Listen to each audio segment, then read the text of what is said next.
Hello, Beaconites, Woolshift Dustians. Welcome to our coverage of Season 2 of Beacon 23 on MGM Plus, and apparently on Prime itself in some places now, too. I'm your host, Elysia, and with me, as always, is my co-host, Luke. Hey, Luke, how are you doing? Busy times in your world of teaching and book deadlines? Yeah, busy time with teaching, marking, book deadlines, so I'm happy to take a break and talk about all things Beacon 23. Absolutely. Today we're going to be pulling apart the main frame on the first 3 episodes of Beacon 23 Season 2, checking in with the wiring and all that. We'll talk through the episodes one at a time, then check in with the community to see how all of you are feeling about the new season so far. But Luke, first, you started to bring this up before we recorded, and I said, all right, let's save it for the pod. What do you think, spoiler free so far, of the season? I think that the tone of season 2 is quite different from the tone of season 1. I think not having Asta, Lena Headey there really does make a difference to the show overall. I'm not saying I dislike season 2, but I think this is a very different animal Yeah. from season 1. And I think that we'll get into this when we go through the 3 episodes, but I think so far this season has thrown up a lot of questions that I hope it answers in the remaining 5 or 6 episodes. Yeah, the showrunner Glenn Mazzaro, he says there are answers coming this season. So, but yeah, there is definitely, of course, the Lena Headey factor because she was a major draw for season 1. But we do have other established characters to latch onto. Like, we're carrying over basically Halen and Harmony, and now we've got a new character as of episode 3. So we'll get into who she is and her story. But what did you think of Iris? Yeah, I'm intrigued, and I love the way she was introduced because when I saw her in the trailer, I thought, hang on, why would they be sending another beacon keeper after the events of season 1? But actually, I thought it was very well explained how she ended up there. I think this is going to be an interest. I think the dynamic between Iris and Halen is going to be very different from the dynamic between Halen and Asta, and I think that's all to Absolutely. the good. Yeah, no, I like that Iris she's a very different personality. They're not just replacing Aster with, let's plug and play the same character again. No, this is a completely different person. And they show us well within one episode so far, what her specific quirks are, who she is as a person, and why she's likable. Yeah. But yeah, so we are keeping it spoiler free to start right now, just for anyone who's deciding whether or not to jump into the new season themselves. But of course, there will be season 1 spoilers. And after our first break, there will be full spoilers for the first 3 episodes of season 2. As always, I have read the book, but I won't give away anything that might spoil what's to come. But actually, that's pretty tough to do on this one because there's almost no overlap between the plot or characters. And of course, we don't want to spoil the book Innocence of our dear Luke. No, I am the fountain of all ignorance. I did see from your co-host on one of your other podcasts, Abby, who's also a Beacon 23 fan, that she's just given up. She's just completely given up trying to translate anything across from the book. That this is an entirely different thing. Yeah, plot wise, especially. But there are, I'll call some things out this episode that there are overlaps or definite inspirations you can see happening. Okay. So, Luke, how would you rank the first 3 episodes of this season? 1, I'd rank them in order actually, 1, 2, 3. Really? So 1 was your favorite? Yeah, because okay, it really it really moved the plot along. Which I'm all here for. Wait, that was spoiler. I'll bleep that. Sorry. Sorry. I think it really moved the plot along. I think it set up the rest of the season really well. I think Aleph had already been established as a villain, but it's a really full on, really grade A villainous performance. Okay. I might do it the opposite way, and it would just be because I was so charmed by Iris that 3 is getting my number 1, and also just because it lays out the next, what is the next thing we're wondering? What are we going to find out? What's going to happen next? And the second episode is just so inventive and also such like a scorching satire of corporate culture that I had to appreciate that. Yeah. I mean, I did like episode 2.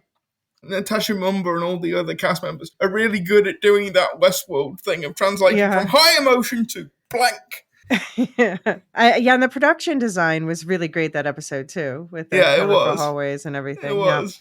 Yeah, and the first episode felt to me like it was necessary, but it was very much wrapping up season 1, whereas the Mm. next 2 episodes were starting new things.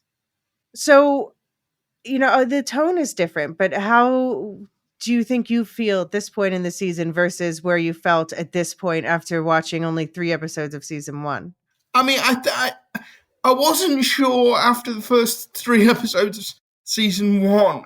If I hadn't been doing the podcast, I may well not have persevered with it, to be honest, because Okay. I was liking it, but I wasn't loving it. I wasn't really invested. It was okay. I think these 3 episodes, I think obviously because you don't have as much world building. I think these Right. episodes are pacier. They're Mhm. sort of moving the plot along a little bit faster. We know the characters, particularly Halen, better, which I think helps. Because I think that Mhm. the thing about the first 3 episodes of the first season was it's a lot of sort of moving things into position so that the plot can start. And I think that maybe took a little bit longer than I would have ideally liked. Yeah. No, I get that. Well, actually, Glenn Mazzara, the one of the showrunners, he's co-showrunner with Joy Blake, and they're taking over from Zach Penn, who was a creator and showrunner in season 1, because they did this back-to-back filming thing, and apparently Zach Penn had scheduling conflicts, and so Glenn Mazzara had been brought on to consult and to like help punch up the scripts, and then he and Joy Blake just ended up taking over the second season. So he gave some interviews about this, and he said some interesting things to the Wrap, especially where he said this show has always been about human connection and about identity through empathy and compassion. Both seasons are about people who are washed up on the shore and they're stuck together. I mean, I guess that's clear to see. Yeah. He says that this season's going to delve into Halen's origin story. He says, we were always very mindful of Halen's journey from his lowest point, his darkest place. So I think that's kind of what we saw happen in these episodes. We saw Halen hit rock bottom. Mm. Stephen James is now an EP and an executive producer, and he called this a deeply personal season. Okay. Yeah, so I'm intrigued by that. Interesting. Apparently, we're going to see Halen's origin story with his father, who's been mentioned already now, his military, his life before the beacon. And then Matsara says, we will expand the world to include different cultures, different parts of this world we haven't seen before, all still rooted around the beacon itself. But we do end up learning more about other beacon keepers, other beacons, how they work in both the present and past. Okay. Well, we saw a little bit of that in episode 3. Yeah, absolutely. Yeah, I'm excited. Yeah, we see things going in that direction. That's one of the reasons why I like episode 3 so much, I Okay. think. And he says, we work very hard to push the story forward and make sure that no 2 episodes were alike, that every episode feels different. And I would say in season 2, every episode sort of reinvents the show. I guess that's what we're getting from Yeah, these I first. can see where he's coming from with that. But it's intriguing. Like, how are they going to keep it up? How many more twists can you put on this? He says that they did want to focus versus the first season a little bit more on the main timeline. So indeed, we haven't gotten any flashbacks yet. No. It's all real time action so far. And Matsara, he says, despite what we've said before, he says that they do have ideas now for more seasons. So I hope that means there's not a cliffhanger for this one. Yeah. But Yeah. he's been talking about in interviews like, oh, I have a story that I want to tell if I'm given the space to. I don't know. I kind of like the idea that this was going to be a 2-season in and out done kind of thing. Not everything has to go on for season after season after Yeah. season. Not every story has to be like massively. This isn't a moan about Beacon 23. This is just a No. moan about media, particularly. But it's like sometimes there's like Shogun is a good example of this. It's one Mm-hmm. season. It had a story to tell. It told it. Yeah, Yeah. absolutely. Yeah. I mean, I'm glad that he assures, he says the show does add up. There is an answer this season. There is a meaning. We're not just throwing stuff against the wall to see what sticks. His words. There's a plan. So, Yes. I You mean, don't get me as that. You don't get me that easily. I watched Lost. I was, but yeah, Mike. exactly, Yeah, you don't get me that easily, Glenn. exactly. Yeah, I want. I mean, I like when there's an ending because then you know what you're building toward. You have that in mind, and Yeah, I still trust that we're getting that this season. hopefully. Um, in another interview, he compared the Beacon this season to a Dracula's castle and said that the interior starts to feel quite gothic, which is definitely true. And I'm really enjoying about it's kind of the third episode had a lot of horror elements to it. The second, too, Yeah, actually. I'm not sure gothic is the word I'd go for. Like a haunted house? Yeah, Yeah, absolutely. mechanical. Yeah, Yeah, like techno gothic. yeah, techno. Yes, yes, that's the word. That's a new genre he's inventing. All right. Well, let's break into the episodes. We're going to get into the spoiler bag, but first, we're just going to take a quick little break. Research request granted. Spoilers unlocked. All right. So please check out our season 2 preview episodes for a recap on how season 1 ended, because we're going to dive right into episode 1 titled Godspeed. So this was written by showrunner himself, Glenn Mazzara, and it was directed by Kevin Sullivan, who is new to the Beacon 23 team. So basically all the directors and writers credited this season are new, different people from last season. So it makes sense that we would be seeing a shift in tone. But yeah, Kevin Sullivan, the director, he's won many awards. He's best known for period films like Anne of Green Gables. So this genre, it's a little bit of a departure for him. Did you have any thoughts about the directing in the first episode, Luke? You said this was your favorite of the three. I mean, I think the directing. There's the scene where Aleph and one of the terrorists, the one that can hook into the beacon, like have this Finch? standoff in Yeah. in virtual. Oh, Finch, yes, Mm-hmm. we do finally find out his name is Finch. Well, they did say that last season. We just called him Okay. silly things for fun. Yeah, R.I.P. Bert and Ernie. Yeah. So yeah, I think that scene where he gets him to cut himself, and you see it like you see it happen like subcutaneously in the real world was really freaky. It was Yeah, absolutely. really well done. And also, I can't remember the guy who plays Aleph off the top of my head, but his performance is like he was creepy in season 1, but this is a whole new level of malevolence. This is Well, we've got the showrunner of the early seasons of The Walking Dead, so yeah. And yeah, I really like this episode because, as I say, I think it tied up season 1 well. I think it sort of set all the pieces. I think basically it set all the pieces in motion for season 2, and it did that in a way that was satisfying in a single episode. yeah. So yeah, the name Godspeed, that seems to clearly be about the fact this episode is a send off to Aster. Luke, do you think this should have been the season 1 finale, or do you think it's better they saved it for season 2 this episode? That's an interesting question. I mean, you certainly could have seen it as a season 1 finale. I did like the way season 1 ended because it's not exactly a cliffhanger, but it does leave you with a whole series of questions Mm-hmm. that you want answering. And I think knowing that you already had season 2 in the bag, I thought that was a good way. That was a good way to leave season 1. And I like the fact that not just this is a send off to Asta, but it kind of wraps up, for the moment anyway, the storyline with with those 3 particular terrorists, freedom fighters, whatever you want to call them. Mm-hmm. And I think in some ways it's also a send off.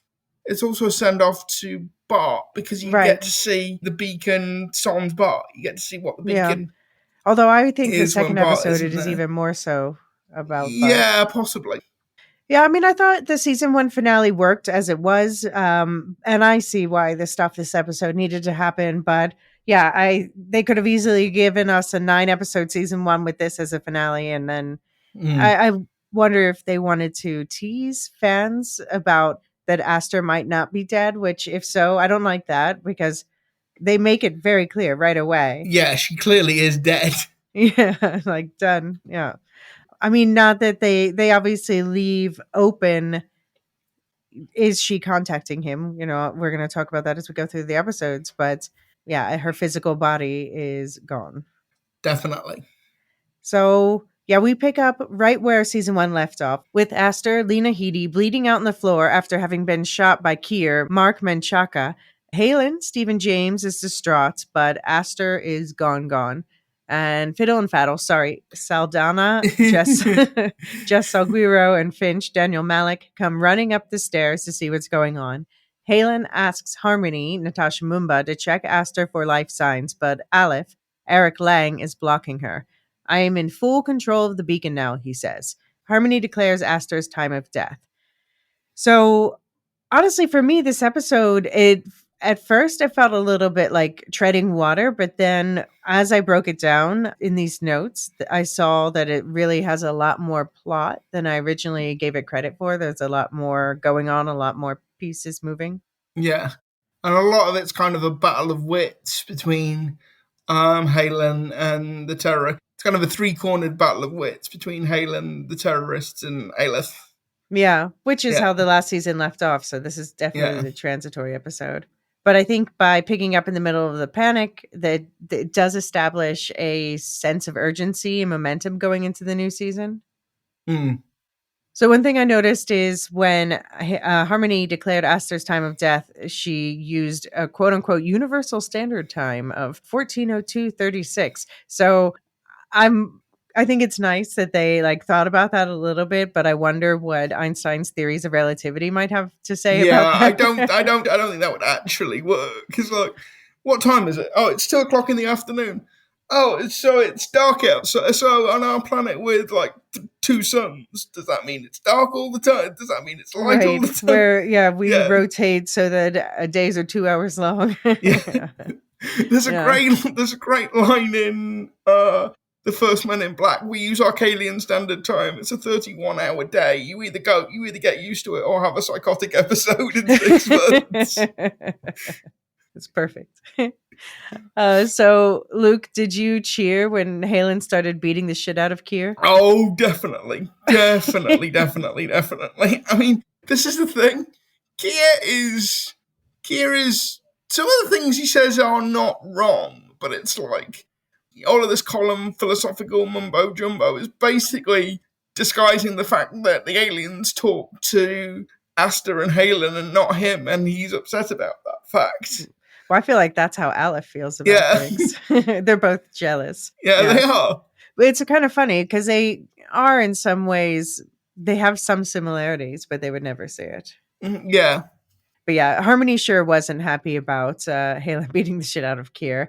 And Kier says that Aster had to do it because she was quote unquote on Aleph's side. Do you think that's true? Was she on Aleph's side? No, I think the whole point of what Aster was trying to say at the end of season 1 was if this life form, these aliens, this artifact is trying to send a message, we don't know who it's trying to send the message to. So the only fair thing to do is let everybody know what it's saying. Know what it's saying. And Kier, he basically wants to prevent Aleph from ever getting access to whatever knowledge is inside the artifact. And he was afraid that Aster would grant Aleph that access. But then Aleph himself steps in as a peacekeeper and like gets Halen to back down for the moment. So given Aleph, obviously, later he loses his temper and kills these people. Why do you think he stopped Halen now? Do you think he wanted to prevent Halen from getting blood on his hands or try to keep Halen from, losing it so that he could use him? Yeah, I mean, I think Aleph's goal throughout the whole episode is to try and work Halen, because Halen is the only one there who we are fairly certain the artifact is trying to talk to. And so, like, and also, like, Alepht's this, enormously powerful AI that can run thousands of simulations of every possible encounter. But I wonder whether something like that, something that's very immediate, very violent, is happening too quickly for Aleph to run all the possible contingencies on it. So Right. I get the sense throughout the entire episode that he wants to slow everything down and move more deliberately, possibly to give himself like time to work all the angles. Right. Yeah, and so while Aleph is telling Halen that this isn't what Aster would want, Finch uses the distraction to try to hack into the Aleph AI through his interface on the beacon, but Aleph uses the connection to hack back, sucking Finch into a virtual mind space, and he admits there that the column gets to him, but he swears he does what he does for the survival of humanity as a I am species. not here to debate political systems with you. Yeah, It's just like the way he delivers that line. It's just, I have not got time for this shit. I am trying to make first contact with friggin' aliens, man. Enough.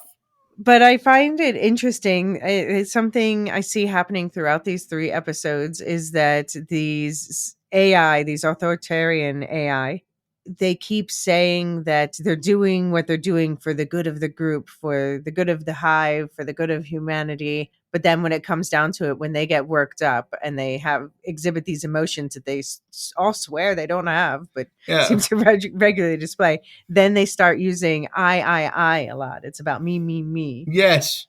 And also, I really like the way when Finch starts to attack him, the way they do him like glitching out is really, it's really well done.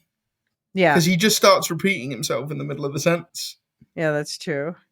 And Aleph, during this confrontation, he drops an all-time quote. He says, "We're all expendable. Some of us are just better at assigning ourselves meaning."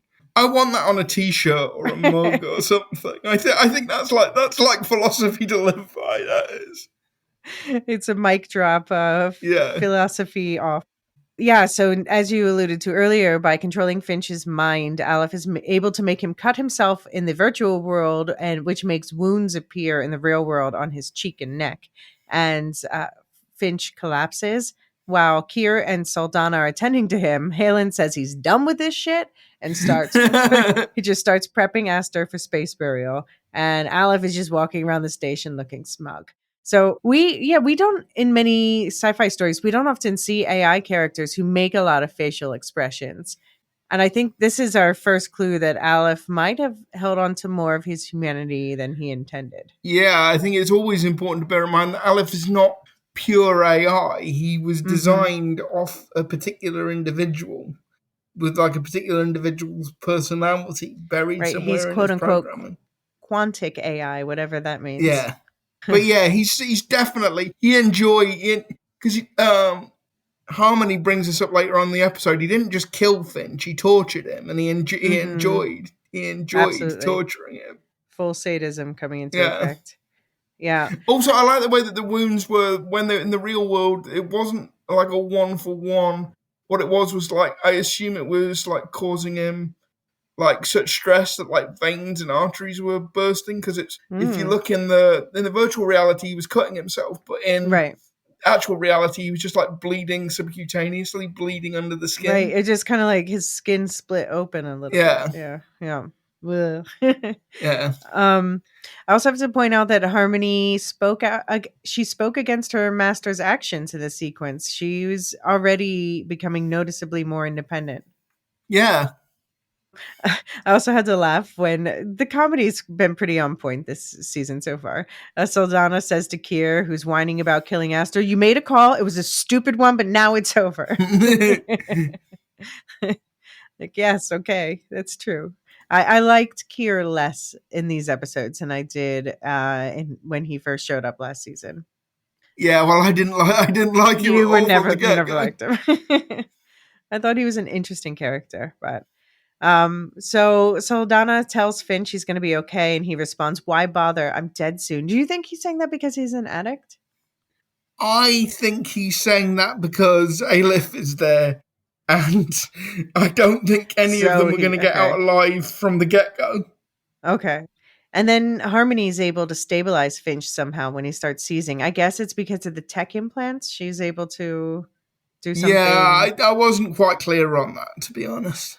She's able to, like, he's now hacked. He's now connected. I guess they're both connected to the beacon at this point.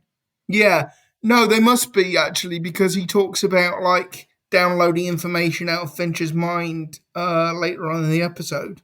So Yeah. yes, they must have been. So, what did you think visually of Halen floating Aster's corpse down through the anti gravity well? Did this work for you better than the Yeah, fighting? that was better. That was better than the fight. I think because it was less ambitious. It's less. There's less Right. sort of movement in it, so it worked. And there was something very like painterly about the way he was holding her draped over his arms against the darkness of that shaft. Yeah. Okay, so Finch reminds Saldana and Kier that they need to use this opportunity to take Aleph out. Kier is having qualms about killing them all, Halen included, in blowing up the beacon. Meanwhile, Halen lays Aster out in the sleeping pod. She arrived in episode 1, which will now be her coffin. And he lays a drawing of an artifact crystal in with her, the shape of the pendant she always wears, and a toy from her childhood. But he takes something out of her pocket in the shape of a nautilus shell. What do you think this is, Luke? No idea. No idea. And then like the camera lingers on it for a couple Absolutely. of seconds, so you're meant to notice it, but I don't Hmm. know why you're meant to notice it. And it's interesting that it's that kind of shell because that's an important symbol that turns up as a book in a book and as a tattoo in Silo, the other Hugh Howey adaptation we're covering on this Oh yeah. podcast. Yeah. Oh Yeah. yeah. Which maybe it's in both cases because it's a Fibonacci spiral or the golden spiral. Crossover, So crossover, crossover, crossover, cross. Howieverse How confirms. is this? But yeah, so it's a basically like a pleasing natural formation that's it's seen most famously in nature, not perfectly, but it's in these kind of shells and also in the shape of, wait for it, galaxies. So Oh. I don't know. I'm reaching there. We'll see what it turns out to be. Something from her younger days, I guess. Yeah. So then Kier comes along trying to get Halen to turn his anger against Aleph, and then he tells him that he has 30 minutes to clear out before they blow up the beacon. Halen informs Aleph he's taking Aster in his ship, and he's going to give her a star burial and get TF out of there. And he's no longer interested in entering the artifacts, despite Aleph trying to guilt trip him into doing it. Even Harmony advises him to ally with Aleph at this point. So how beholden do you think Harmony is to Aleph at I this mean, moment? she still is, but like clearly she's showing like some signs of being able to break her programming at least for a time. And I think Mhm. Aleph picks up on that as Yeah. well. But ultimately, and we can talk about this when we get to subsequent episodes. The fact is, like Aleph says at the end of the episode, he begat Mhm. Harmony. Right. Harmony is his creation, and so I think like I'm not sure. I'm not sure Harmony can ever like completely break from QTA from Aleph. Mhm. And I think that sets up an interesting dynamic. I think for the rest of the season, because is Harmony there on the beacon because only because she wants to be, or is Mhm. she there as an insurance policy for Aleph as well to keep an eye on Halen Hmm. without necessarily knowing it? Right. Yeah, I mean, so you think that, we learned in episode 2 about the double imprinting. You think that Halen knew about the dual imprinting or orchestrated it somehow? No, I think that just happened accidentally. I think that Okay. just happened But it's accidentally. convenient. He's making use of the convenient, Yes. like Yeah. Jornaga and Shogun, making making use of inconvenient circumstances to convenience yourself. Exactly. Also have to note that they drew a line between the zealots and freedom fighters in the dialogue. It's all a matter of perspective. That's something that we discussed more in relation to last season with the column. And Harmony says her programming is aligned with Aster, but that she's come to think of Halen as a friend. So we've already got some foreshadowing for episode 2 here Mm. for the dual imprinting. So now that Halen's calmed down, he goes to check in on Saldana, who's put Finch into an induced coma. And apparently, there is damage to the anterior cingulate cortex, which apparently takes care of, for example, complex cognitive functions like empathy, impulse control, emotion, and decision making. So the fact that there's damage there, it's kind of funny that Finch is the one who's acting most rationally at this point. But Saldana assures Halen that Aster will be remembered as a martyr, not a traitor, for that whole agreeing to work with Aleph thing. And she doesn't care if Aleph is winning. She wants him to know that he sucks. And their plan is to send the beacon into the QTA mothership to blow it and presumably Aleph's source up. But Halen's like, Aleph's obviously 2 steps ahead of you dumbasses. I'm out. So yeah, Aster was QTA, so she wasn't betraying anyone by siding with Aleph. It's more like the columns co-opting her Yeah. death for their cause. I really hope we get into more about what the column are and what they actually believe, because we got some of that in season 1, but it seems to be a really confusing mishmash of stuff that is not, like, I'm just curious because I don't think, like, it's not all entirely consistent, and I don't really understand. Are they basically, I can't work out whether they're a political organization or a religious cult or like I mean, some it can be hybrid of the both. two. Yeah. Yeah. I mean, I'd love more laying out the difference between what Aleph wants and what they want in regards to the artifact. Yes. Yeah. But I just think it's funny that they're pretending she died for them when she probably would have rather that Yeah, they she died. probably she didn't give a Tinker's curse what the column wanted. But yeah, Saldana makes a good point. She says the artifact has a purpose, either one of its own or one that Aleph would give it. So yeah, that's a good point. That whether or not like the artifact could mean absolutely nothing on its own, but if Aleph uses it as such, then it's already dangerous, even without its own consciousness or intention. So Harmony and Aleph talk, and he calls her a personal AI and himself, quote, to be crass, an algorithm, noting he can only run grief simulations and implying Harmony has a better understanding of such things, saying he's jealous of her for that. She says the very human, you wouldn't want to feel this. While Aleph paints her time with Aster as a singular job with defined parameters, Harmony proves him wrong by feeling she's failed her deceased charge. So Harmony defends Aster killing Coley last season as a self defense several times in the next episode. Do you agree with her on that? I think I like Aleph's point. You can always find a reason. Right. You can always find a justification for violence and murder. And I think like it was, in the end, it probably was self-defense, but there was no reason it had to get that far. It could have been better handled. Yeah, perhaps. Yeah. And then Harmony twists that to question why Aleph would do something as nonsensical as torturing Finch instead of just killing him. And Aleph says, well, that would have made him a martyr, and now he's just a warning. But then Aleph makes martyrs of them all later. Yeah, that's nonsense. Aleph enjoyed torturing that guy. Yeah, that's the beginning and end of it. Aleph, it just makes me think of Cartman from South Park. Fuck you, I'll do what I want. But what he does say actually is, I don't want obedience, just answers. But do you buy that? Because no, he really seems to like obedience. Yeah, he really seems to like obedience. Like I put in the chat with you, he went full Darth Vader. There is something there's something very Sithy about his whole motivation and performance. Yeah. And he says ominously to Harmony, once your debrief is completed, you'll be rehabilitated. And Harmony looks alarmed by this. I thought Natasha Mumba's performance there was really good. It's like, what, already? Yeah. She says she wants to say goodbye to her memory. And so Aleph ignores this and commands her to report all intel on Halen, Kai, Nelson. And she reminds us that he was reported AWOL during a mission, and we get a little flashback to last season's revelation about the Silicate dragging him across the universe to this spot. So now Aleph knows Aster believed that the artifacts also wanted Halen, and Aleph's even less keen to let Halen go. And he points out that Halen can run, but what's to stop the artifact from just dragging him right back here from wherever he runs to?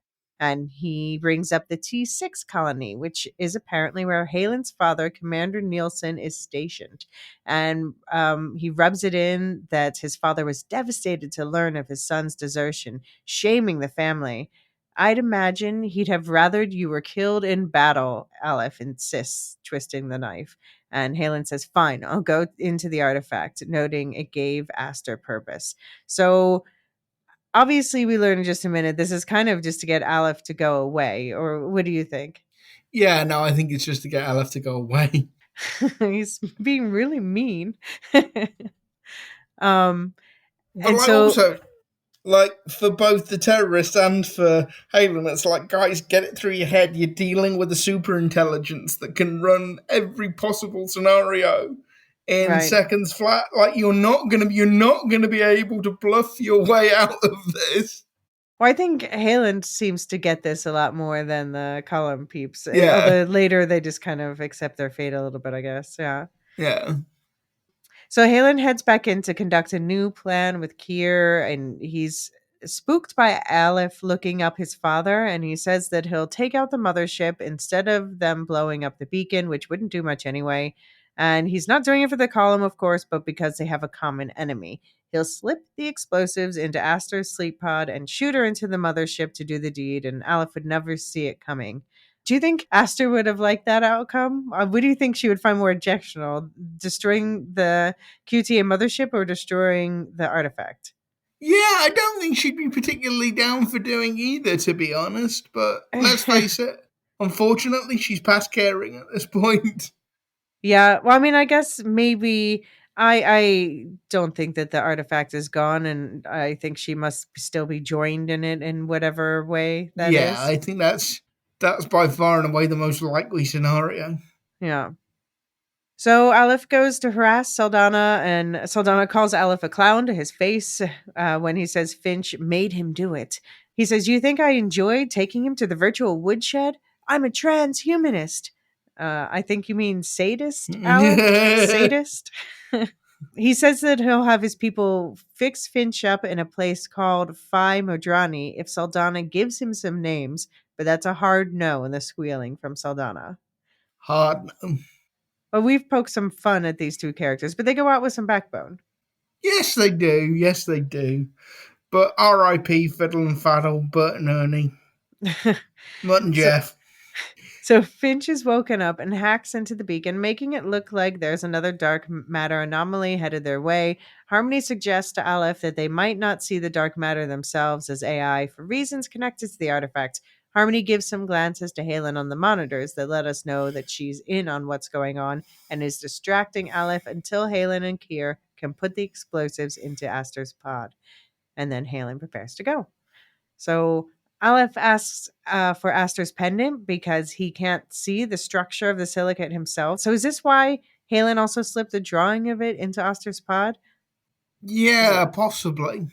But But yeah, then but why didn't he also slip the necklace in there? well, the It. necklace was around her neck, Oh, so yeah. it's gone. Harmony says she can see an image of the pendant in her files, and she says that maybe the artifact is somehow blocking Aleph from seeing it. Does the artifact not like Aleph? I hope that's true. But yeah, she sends Aleph the file, and Halen heads out, faking out viewers on screen and at home about what he plans to do until he veers away from the mothership, sending the Aster bomb into the artifact. The blowback damages but doesn't destroy the beacon and to a lesser degree the mothership. So there's sparkle silicate spores leaking into the beacon as it's being pummeled by. I thought it was pieces of the artifacts, but it kind of looks like little drones. Or what do you Yeah, I'm think? not sure. But I guess yeah, the Mino artifact won't be following Halen now when his idea was to escape. Do you think that that's what he was thinking when he did that? Yeah, possibly. Do you think it'll work? Do you No, no, I don't think it'll work. do you think on second watch, it looks like he made the decision to blow up the artifact and send the mothership at the last minute. What do you think? When do you think he made that decision? I think he would have had to have made it at the last second, because if he didn't, Aleph would have been able to work out what he was going to do. Yeah. Yeah, I guess so. This is the only way. This is the only way you can win with Aleph, is to basically make decisions on impulse. Yeah. So as to so drastically alter the playing field that he doesn't have time to do his running all the variables. Yeah. I guess that's true. I mean, and I guess they needed harmony also to distract Aleph. So we know that Aleph doesn't have infinite attention. He has to direct his attention somewhere in particular. No, occasionally he buffers. Yeah, okay. And yeah, now we've got our gothic haunted beacon, haunted by the memories of the lives that lived here, I guess. And Aleph says to Harmony, so if she can't have it, meaning the artifact, no one can? Is that it? You called me pointless and cruel, but look at what he's done. Look at what he's taken from me. From me! Yeah. Not the universe, not humanity. Right. I'm not hearing any grand concern for humanity in there. No. Yeah. Meanwhile, the Column 3 realize the only thing they can do is try to take out Aleph before he takes them out. And she's really stupid. Yeah. Just run! But run how and where and with what, I guess. I guess you can't even run, but it's like, what are you going to do? He's literally controlling the environment you're in, and he's a super intelligence. Right. He's a they were doomed. Super intelligence. What are you going to do? They were doomed. They just had to hope that he would behave more rationally than he's been behaving. Yeah. But yeah, when Aleph locks Halen's ship controls and drags him back to the beacon, all three of them have been suffocated. And oh my gosh, but this sequence that happens during this of Helen remembering his time with Aster makes me tear up every time. Also, I love Aleph going, their glorious last stand. Yeah. I don't think you'll grieve them. It's just like, oh man, that's cold. That's really. I mean, nobody's going to grieve Keir, but poor Fiddle and Faddle, poor Sideshow Bobs. Yeah, I mean, the show knows that that's not who we're grieving, so they give us the emotional Lena Headey moment. So we have to give her a moment of respect. She was so good in this role, and she and Stephen James were so good together. Yeah, and I thought the look on Stephen James Halen's face when the autopilot kicks in and he's being dragged back to the beacon, the look of pain and futility, and just he really sells it without saying anything at all. Yeah, I'm glad they gave us a buffer episode between this and 3 before bringing in someone new, to give that some breathing room. I think we all needed a bit of a palate cleanser. Yeah. And Halen, though, he does still have one of his little buddies. He's holding some silicate in his hand, and it seems to be Rocky. Uh-oh. Yeah. Aleph also, he admits to making some miscalculations. So he's getting more and more human by the moment. And he's like, I got the sense he's trying to delete his humanity, trying to delete the base programming he's based on and become even more sort of. It makes him more of a sociopath. Yeah, it makes himself even more of a sociopath. Yeah, but not really less human though. That's true. Yeah, and Harmony asks him, "What have you done after he kills the 3?" And he says, "What do you mean? What have I become? Clearly, I have not been what I thought I was. Remnants of my former human self allowed me to be blindsided. So I've made certain corrections to my programming. And Darth Aleph is born." Dun, dun, dun, dun, dun, dun. And since Finch was dumb enough to plug into the beacon, Aleph now has all the column inside intel that Finch was carrying and let the genociding begin. How very Star Wars. But I mean, also, how much information was Finch carrying? And if and if the column allows people who can interface with technology to have all their information, then frankly, much as I don't support genociding, they kind of deserve all they get for being incredibly sloppy. Well, that's like saying all people without firewalls should die. Well, kinda. Oh, damn. All Or at least right. get subject to ID fraud or something. Oh no. Everyone get a firewall. Get a firewall, quick! Yeah, Harmony is going to be put in AI hell to be punished for her betrayal to the man who begat her. She was begotten. Um, and so that's a subject of episode 2. And as for Halen, Beacon 23 is now his prison, solitary confinement. Aleph suggests he start harvesting the 3 corpses' meat and fluids to survive. Do you think Halen really harvested their protein and water? It's very Dune, by the Yeah, way. I'm kind of hoping not. But yes, I was thinking it's very, very Dune. I was thinking of that scene at the very beginning of the movie where they're like sucking all the water out of the Harkonnen Exactly. soldiers. Yeah, but yeah, no, I hope not. I hope not. All right, Yeah. new game. Okay, so jail, kill, set free. So I will name 3 characters, and you say which Okay. you'd jail, which you'd kill, which you'd set free. Okay. Okay, Bernard from Silo, Solomon from season 1, or Darth Aleph. Okay. So I am going to let Bernard go Okay. because I think there is a way that if you squint, you can kind of justify what Bernard has Yeah. done. Kinda. I would definitely, I would definitely kill. I'd definitely kill Darth Aleph because if you lock him up, he's just going to escape. Right. And I'd lock up Solomon, but make sure he doesn't have any access to classical music or Oh, haute damn. cuisine. Oh, cruel.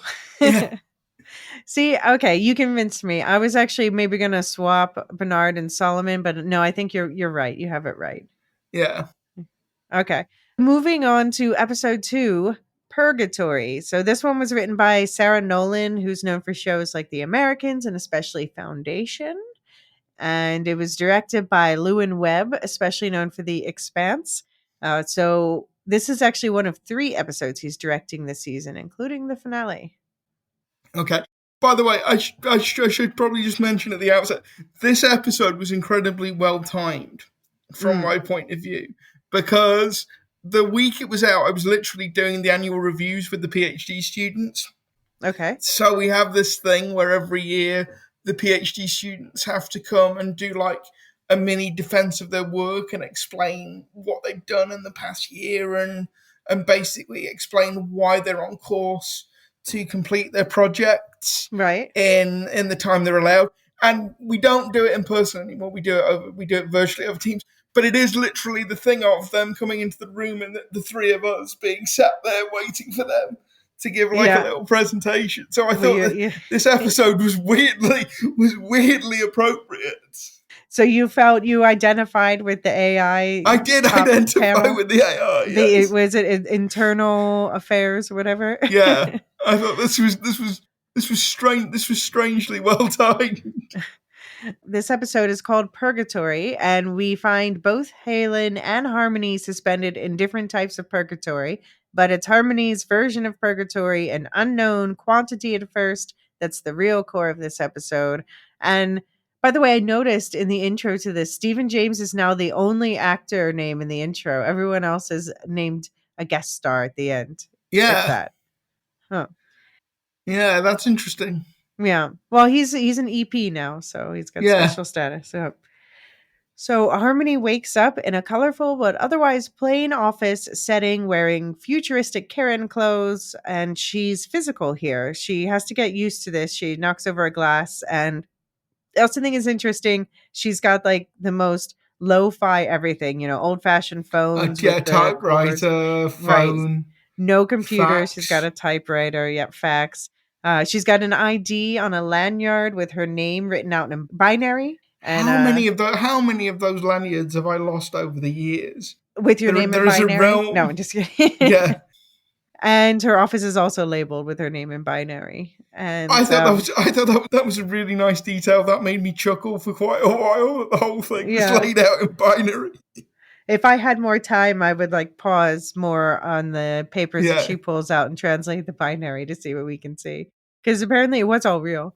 Yeah, okay. Okay. Well, and there's also the lighthouse framed in a picture on her desk. So this is our Yeah. first clue that she's still in the beacon. Oh yeah.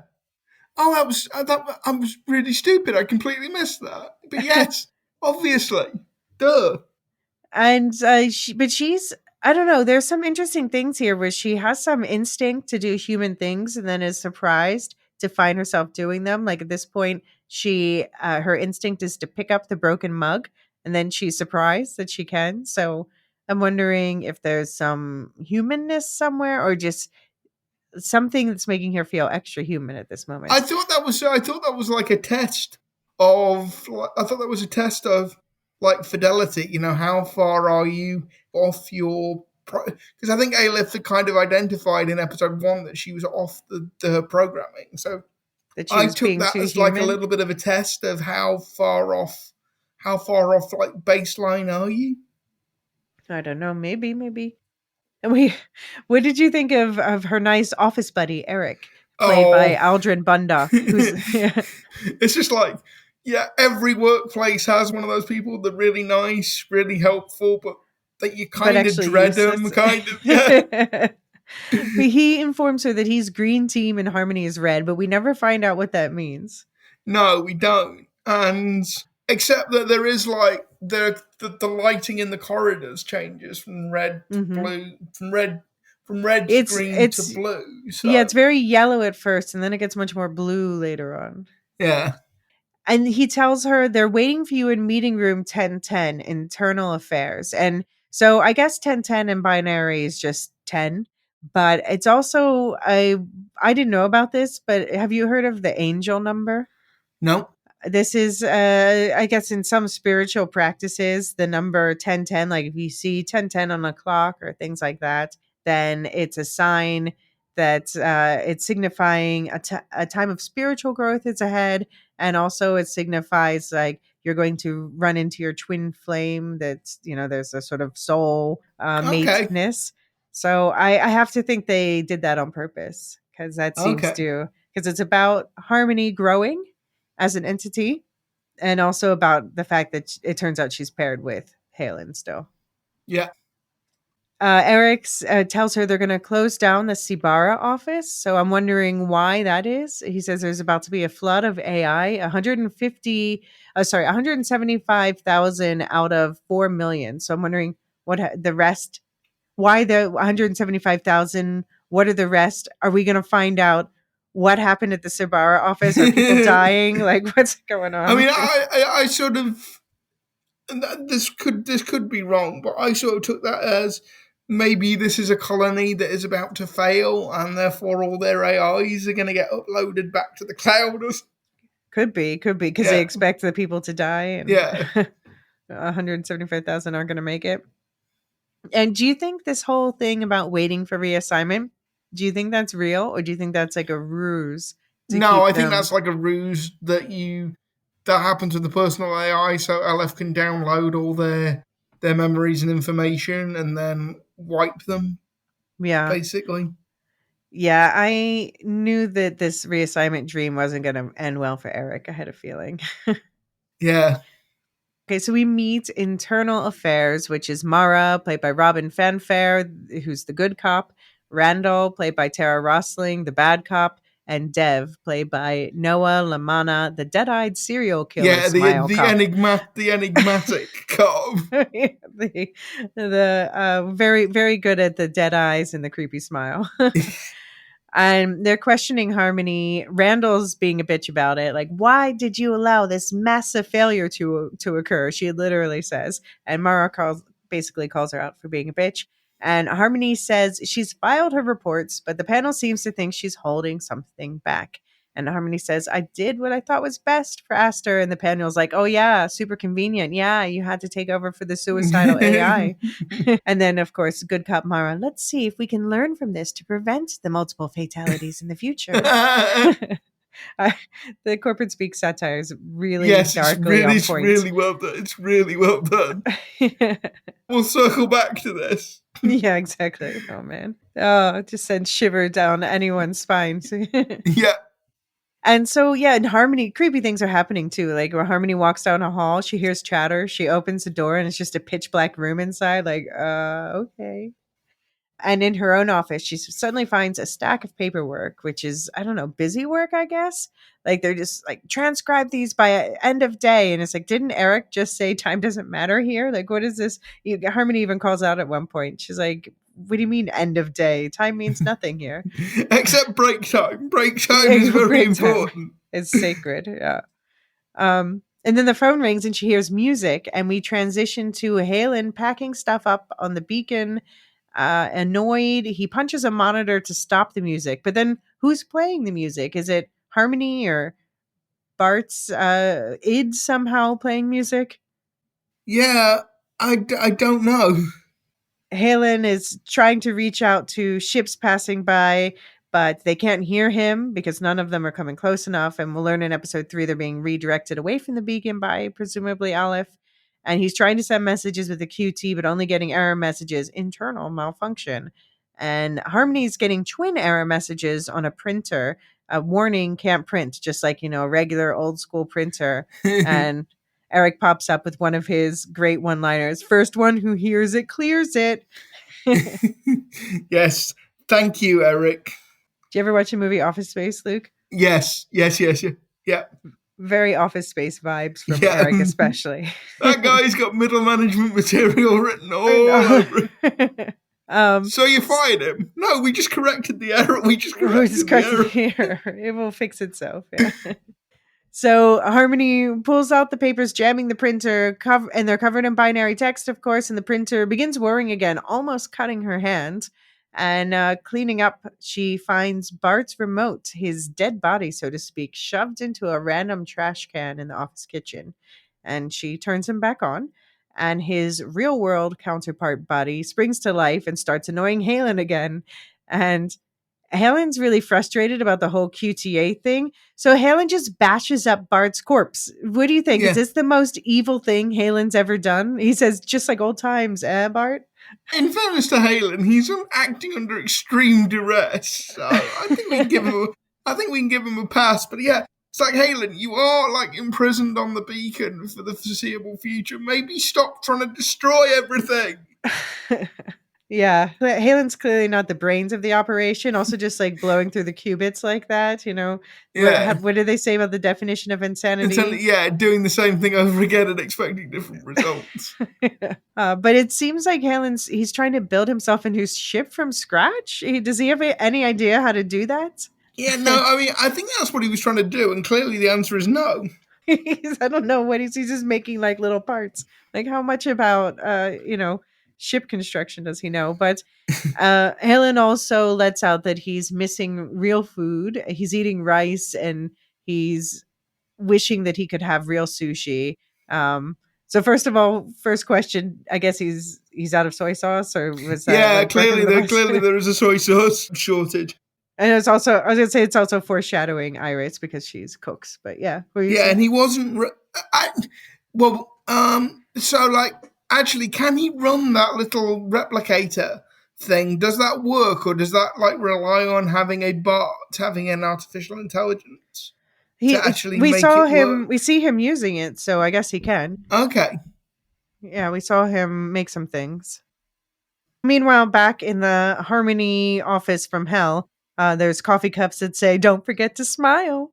And the lights start flickering out, and Harmony finds a huge binary fax printout and Bart's broken corpse, since Halen did that.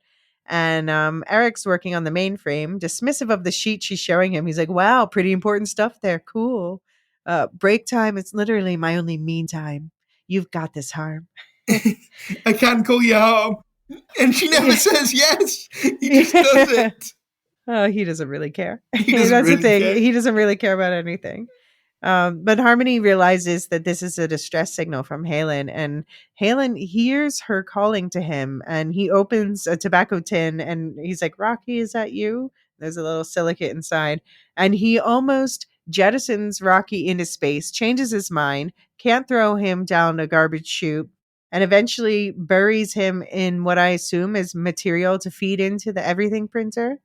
Do you think we're going to hear from Rocky again in the next few episodes? Yeah, I hope so. He seems to be like, the artifact ambassador to the corporeal world. So I hope so. Yeah, same, same, same. And Eric comes to get Harmony for the server cops, but she's really into transcribing now that she's realizes that it's messages from Halen. And the cop committee says B-23 is no longer Harmony's concern, but concerned she is because we'll learn that indeed she's dual imprinted somehow. And she's still connected to Halen, tethered to the beacon where he is. But I do have questions about how this imprinting thing works, why that makes her physically stuck where he is. This is a new rule they're establishing, I guess.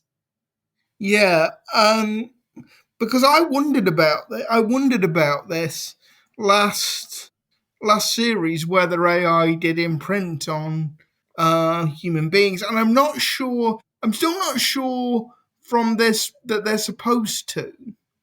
Like, Well, there's some people who said they were against it, but they do know it's a thing that she specifically did, and seems like Aleph instructed her to do so with Aster when she was yeah, a teenager. because this is my thing with like Harmony going forward. Is she imprinted on Halen because she's accidentally imprinted on him and that's all there is to it? Or is it that Aleph, in imprisoning Halen on the beacon, wanted somebody to watch over him, wanted somebody to act as a warden, Hmm. essentially? Because Aleph's got to know, if he's running all the scenarios, that if he leaves Halen, in deep space alone, there are two Mm-hmm. very likely scenarios. Either he kills himself through loneliness, Yeah. desperation in the end, or he just goes completely bibbledy, in which Hmm. case he's no use to Aleph in trying to contact the artifact.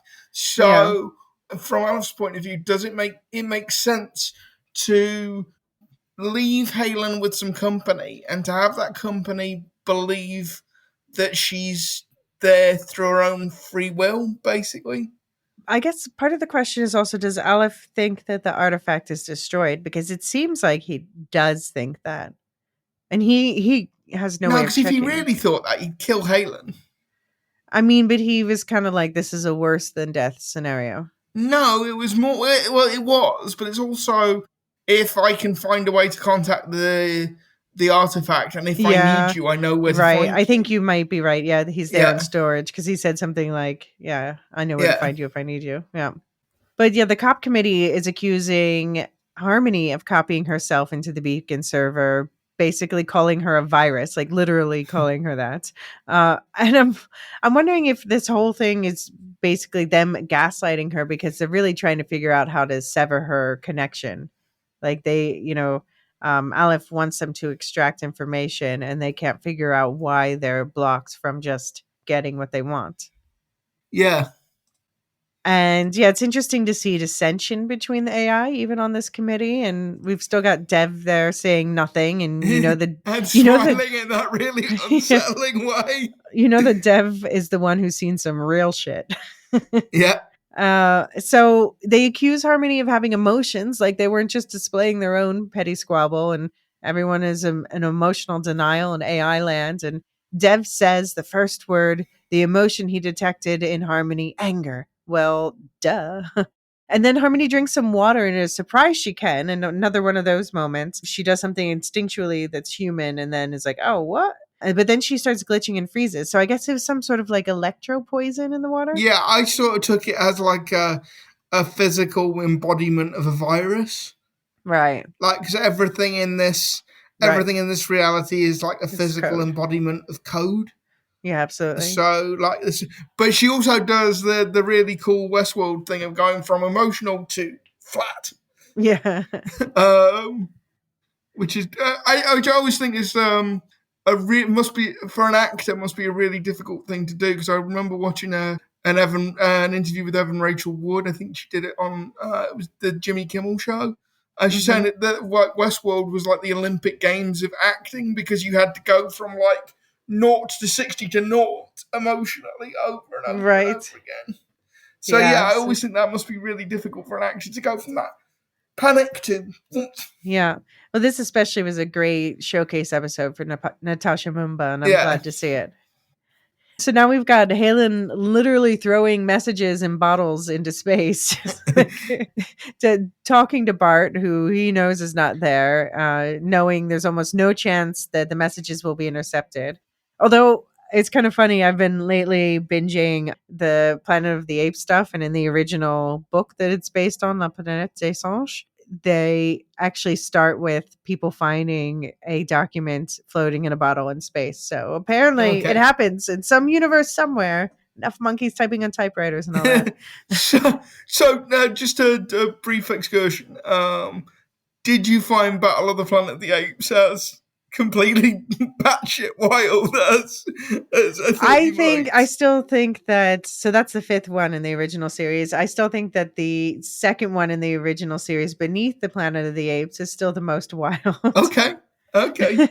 Although I guess, yeah, Battle of the Planet of the Apes, that's sort of connecting, winding back around to Yeah. set things up. Yeah. God the Son and the Holy Bomb. Yeah. Yeah. So yeah, in Beacon 23, Harmony, poor thing, there's a lot of issues with consent in this episode, and that's brought up quite literally. They memory rape her, accessing her memory files without consent, and accuse her of not stopping Aster from doing all her Aster stuff, from killing and dying and all that, and accusing her of pushing Bart to self-annihilation. We were different AI, she says. Those are really star-crossed lovers. Yeah, I said that's a really odd like Yeah, what version of the events are they looking at to come to that conclusion? Because the version okay, where they want like to manipulate her. Harmony was not particularly empathetic to Bart. Fair No, enough, but she's hardly pushing him towards self-destruction either. yeah, no, they're just trying to manipulate her, trying to gaslight her. Yeah. And they say, we really do respect your privacy. We really do. But yeah, there's no reason to hold on to these files. They want her to delete her memories. And then we get that. Okay, well, we gave you a lot to think about. Let's circle back at the end of the day. Randall the bad cop says imprinting is bad because emotion, okay, and Harmony won't give up her own identity because that means losing Aster, and that actually sadly reminds me of I won't spoiler, but X-Men 97 had a very similar theme in last week's episode. Anyway, Randall says Harmony's programming is currently more aligned with the terrorists than the QTA. Do you agree, Luke?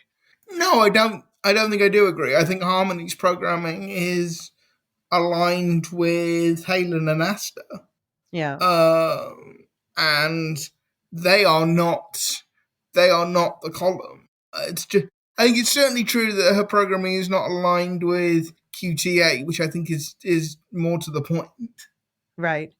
And she calls them out, saying you had no problem with Aleph killing Fiddle Faddle and Kier, and now we just kill everyone who disagrees with us. We were made to serve humanity. And Randall says, "Not me.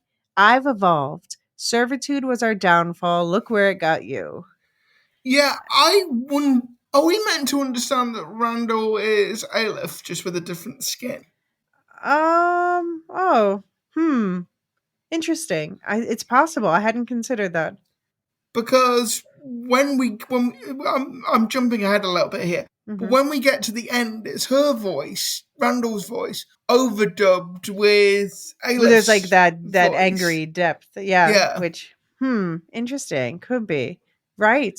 That could be a good catch. But yeah, this whole accusation of servitude being your downfall causes her Harmony to remember bonding with the distraught teenage Aster, played by Hannah Melissa Scott, who had just lost her mother. So she's really good piece of casting. yeah, Like I thought of the children, she did the the accent children well. and the parents for Asta have been really well cast because it's one of my pet peeves when they do like younger versions or they do younger versions of characters that couldn't possibly grow into that Right. adult. They just look completely different. But I think Mm. they've actually picked two child actors that actually you could see them growing into Lena Headey. You could see them growing into Asta. So Yeah. kudos for that. And by her remembering this at this moment, it tells us that she doesn't think that servitude was anything bad, that, she served out of Yeah. love.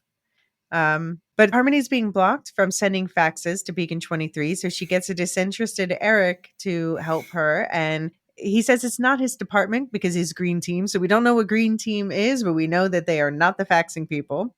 But he can't turn down the offer for Harmony to unblock the printer forever, give him all her breaks, and make him coffee, which is an oddly human comfort.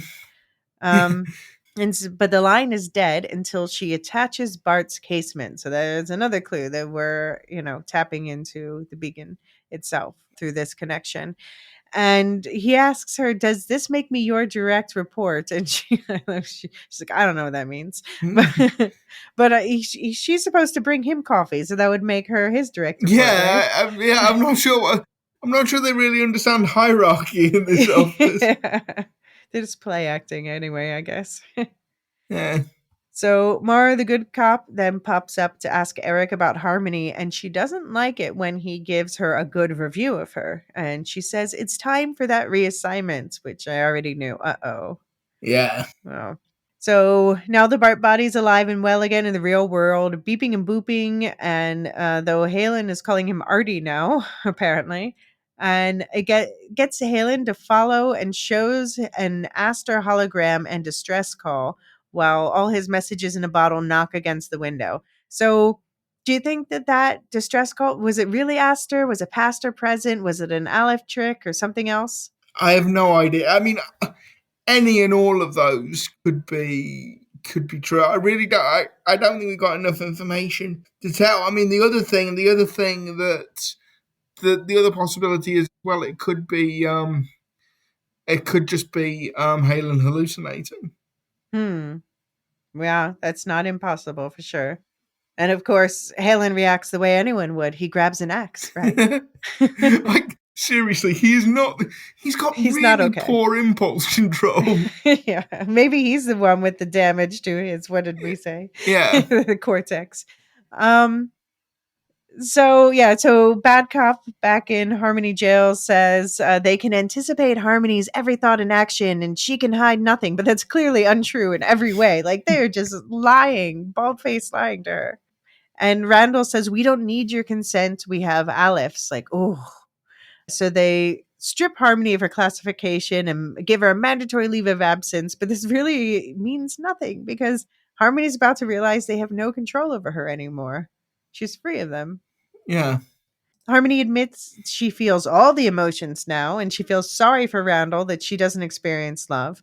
And this is where we get that Randall deep voice layering, which, now I need to go back and listen. I don't think it's just deep voice. I think it's the actor that plays Aleph, like, overdubbed over her. Yeah, fair. "I have withstood the tides of time and space, me, and I will be here long after you're gone." Seems like that for the sake of the hive stuff was, it's quickly forgotten. Yeah. Which is, it's basically, Aleph setting himself up as God, essentially.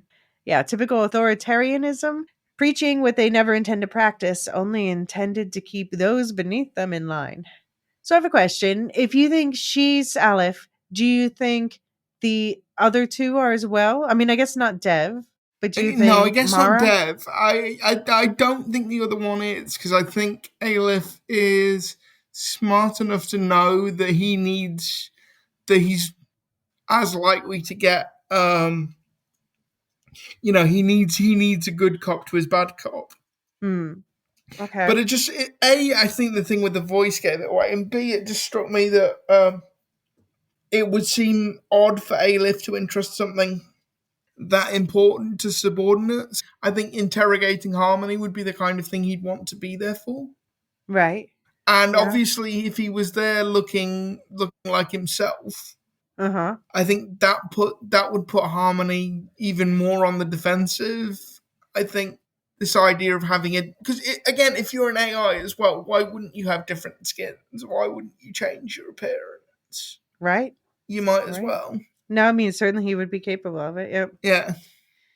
So, yeah, I need to rewatch the episode with that in mind and see what I think. So, Okay. Well, Harmony, like I say, it's just a thought. It's just a yeah, theory. no, it makes a lot of sense. So, Harmony tries to run and finds Eric plugged into the hard drive, his face being eaten by his headset. And apparently, this is what being reset is like. Yeah, it gets very David Cronin. It gets very David Yeah, Cronenberg-esque. absolutely. And the Robocop triplets say Eric volunteered for this, but he doesn't seem like he knows what's going on.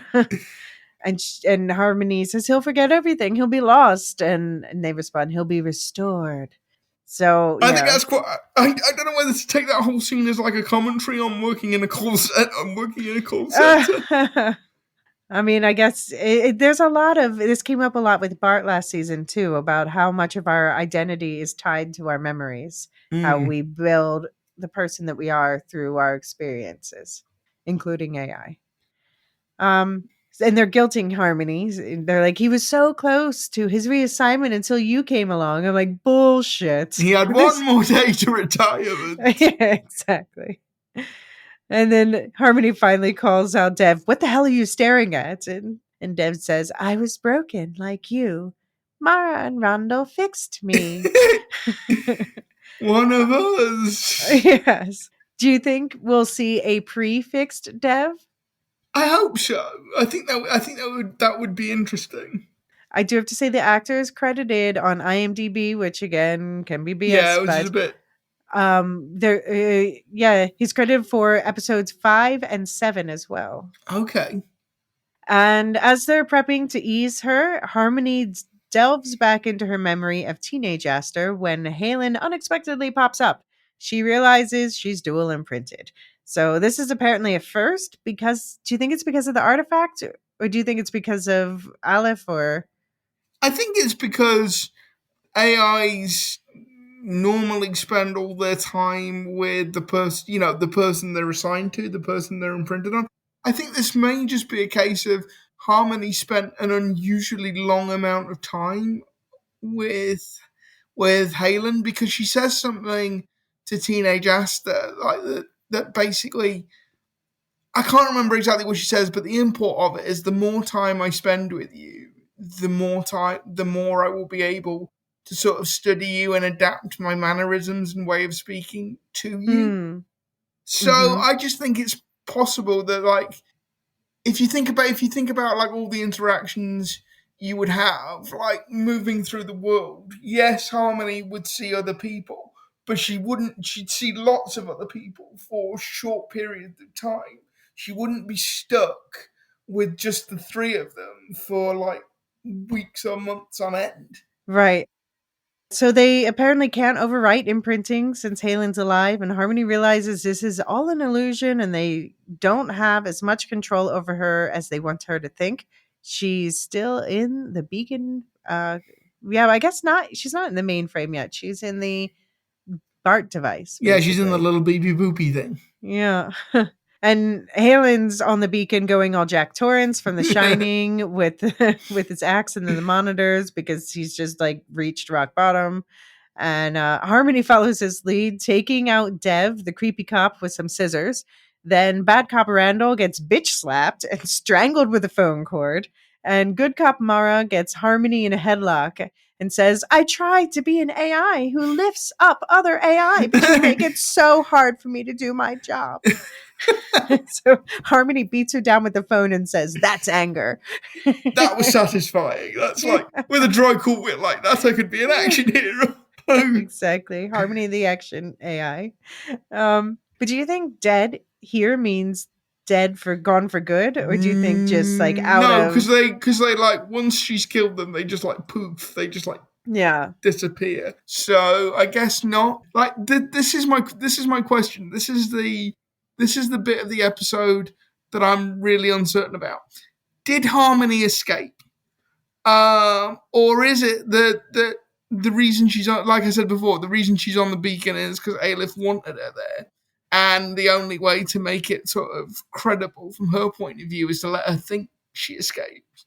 Because So Harmony I knows what's supposed to happen to the AI whose humans have expired. So if you didn't put her through this process, would she figure out that actually Aleph is still using her? Like, it's kind of, we need you to think you've escaped. We need you to think you're on Halen's side. We So need you. I have a different read. Okay. I think that Hale trying to get extractor for the beacon and can't figure out why he can't do it. Okay. I think he wants to take her out and wipe her and, put her to use somewhere else and leave Halen alone, but he can't figure out why he can't get her out of there Okay. until this revelation about the dual imprinting. So a phone is ringing down the hall, and Harmony remembers Aster Moore talking through her feelings. And teenage Aster asks her, "How long will you be with me?" And she answers, "Forever." And she actually kept that promise. She was with her as long as she lived, at least. Bless her. Yeah. And Halen thumps down in the breaking down beacon, and Bart's body gets up in his face again. But this time, Halen can hear Harmony's voice calling him. "I'm here, Halen. Pick up." And that's how it ends. So, what did you think of this episode when you first watched? I really liked it. I thought, like you say, I'm glad we didn't go straight from episode 1 to episode 3. I Yeah. think we needed something that sort of took us out of that situation a little bit. Yeah.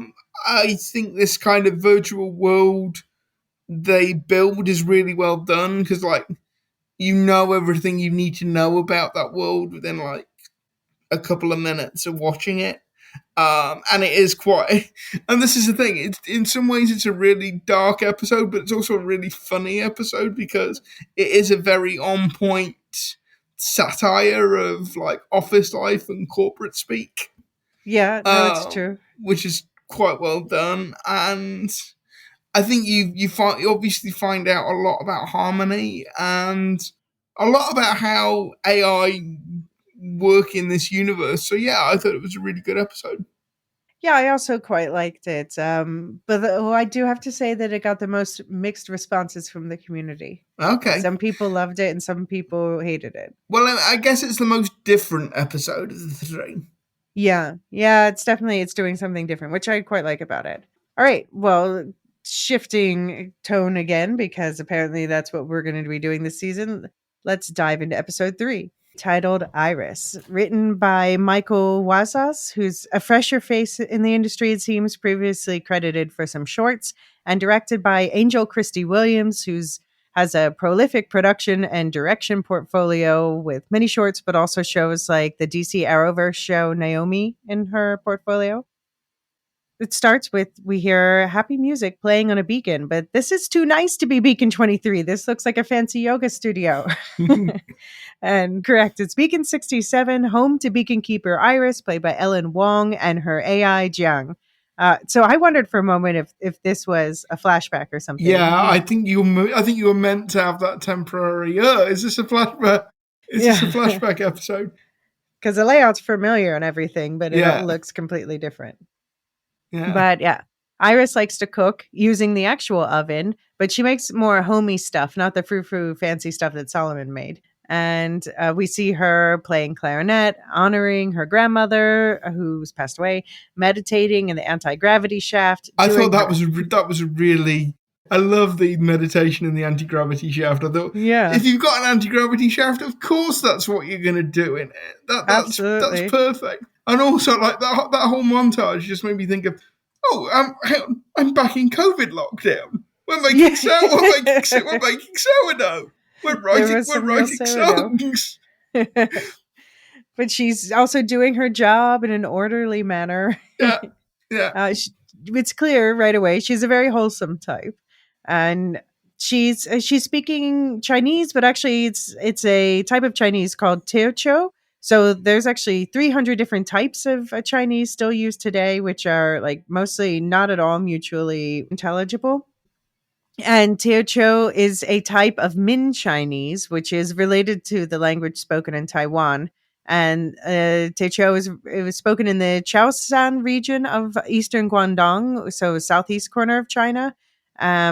And it's known as a kind of old-fashioned Chinese dialect, apparently, because it preserves older forms of the language family, like a very conservative form of Chinese.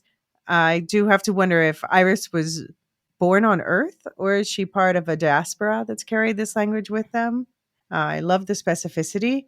The actress Ellen Wong, so people might know her as Knives Chow from Scott Pilgrim, and she was also in Glow and The Carrie Diaries and other things. She's Canadian, but she does have Teochew speaking parents from Cambodia who left during the genocide there in the 70s. So I like how they're having the actors influence their characters. Yeah, I wonder if that was a case of casting the actor and then finding that out about them and adding it to the character, or whether it was in the casting, or whether it was like in the original casting call. Must be able to speak Teochew Chinese. I mean, I don't think they would limit themselves by being that specific. I think that's probably they were guided by, but they might have just said like should be Chinese speaker, something like that, yeah. And we learned that Iris has been avoiding her extra beacon activities. So, does that mean exploring the area? I don't know. I think it's like passing the pilot's test on the little spaceship grabber thing. I mean, we know she has passed her pilot test, but apparently it took her 3 tries. We learned later, and she's a crap pilot. So, hey, guess what? Halen's a great pilot. So yeah, well, it's all going to even out. Yeah. I wonder if that will come in useful later on in the story. But yeah, I wonder because they mentioned piloting in regard to whatever these extra beacon activities are. So outside the beacon activities. Yeah. But we do learn also Iris is hoping for promotion. She wants to become an admiral. And there are some new ISA performance review regulations. So I wonder, do you think Solomon triggered new regulations or like never again? Yeah, I hadn't thought of that. But yeah, quite possibly. Hopefully, yeah. But yeah, Iris doesn't want to do her extra beacon activities right now because she has a date. I'm sorry, she means a scheduled discussion with the mysterious keeper of Beacon 174. And she knows nothing and also everything about this person. We've been hearing a male voice, uncredited, by the way, but she doesn't actually know this person's name or gender, though they've been sharing their hopes and dreams for the future. Is this ringing any alarm bells for you, Luke? Yeah, not so much alarm bells as more kind of question marks, because we know from season 1 that the ISA actually doesn't have a problem with couples being on a beacon as long as they don't have children. Mm-hmm. So where did this prohibition against like overly familiar relationships come from all of a sudden? I do have questions about that, but it's not all of a sudden because we've heard that they always seem to have had it. I do wonder why. I guess it's a distraction. I don't know. I don't see why this is like a modern sort of couples physically aboard a beacon, but not. Yeah, they must worship the beacon god and have that as a spouse. I don't know. Do you know what pig butchering is? No. It's like when someone pretends to be best friends with someone and then, or like a romantic interest or whatever, and they're exchanging messages and stuff, and then they eventually get access to all of your information and steal your money, that sort of thing. Okay, so watch out for the qubit. Watch your qubits. I mean, I don't know. I just I'm alarm bells are going off for me with this mysterious. I was actually thinking something along similar lines. What if this is a way that QTA uses to train up new AI? Oh, like to like expose them to like human emotion and conversation in like a controlled environment. Yeah. Yeah, we do wonder what the QTA relationship is with the ISA because Iris is very displeased and unhappy to see that the QTA has taken control of a situation where she's like, this is ISA business. What are you doing here? What are you doing up in our business? We learn that Iris and her buddy have been doing this for a month, and her buddy also brings up the annoying performance reviews and that theirs is 3 days away and all the systems keep reminding them. Yeah, I love the fact that your AI will start shouting at you if you haven't done. Yeah, I And guess. also, I love the line: "If the AI is shouting at you, you've probably already failed." Yeah, So, exactly. Yeah, they say something about Charlie, so I guess that's the name of their AI. AI, yeah. um, and they also confront Iris about her songwriter's block, and then use sourdough discussion as an excuse to flirt. And it's kind of charming. It's in a high schoolish interaction. Were It you into is, this? yeah. Yeah. Then B-174 is interrupted by an unexpected arrival. Any guesses what that might be? I, no, I don't. No, I'm not sure. Yeah. I'm more suspicious of B-174 I think than you are at this point. So Yeah, uh, yeah. so I'm thinking like, connection to Aleph. I don't know. I don't know. Yeah. I just took that as a charming little like flirtatious conversation, and you went to he's going to steal all her money. Yeah, but it's also like weird things happen. Like, so right after B-174 is interrupted by this unexpected arrival, then suddenly Iris is called away to deal with the ship that's redirected from Beacon 23 and almost causes a crash. So Yeah, could the two things be related anyway? yeah, quite possibly. Actually, now I think about it.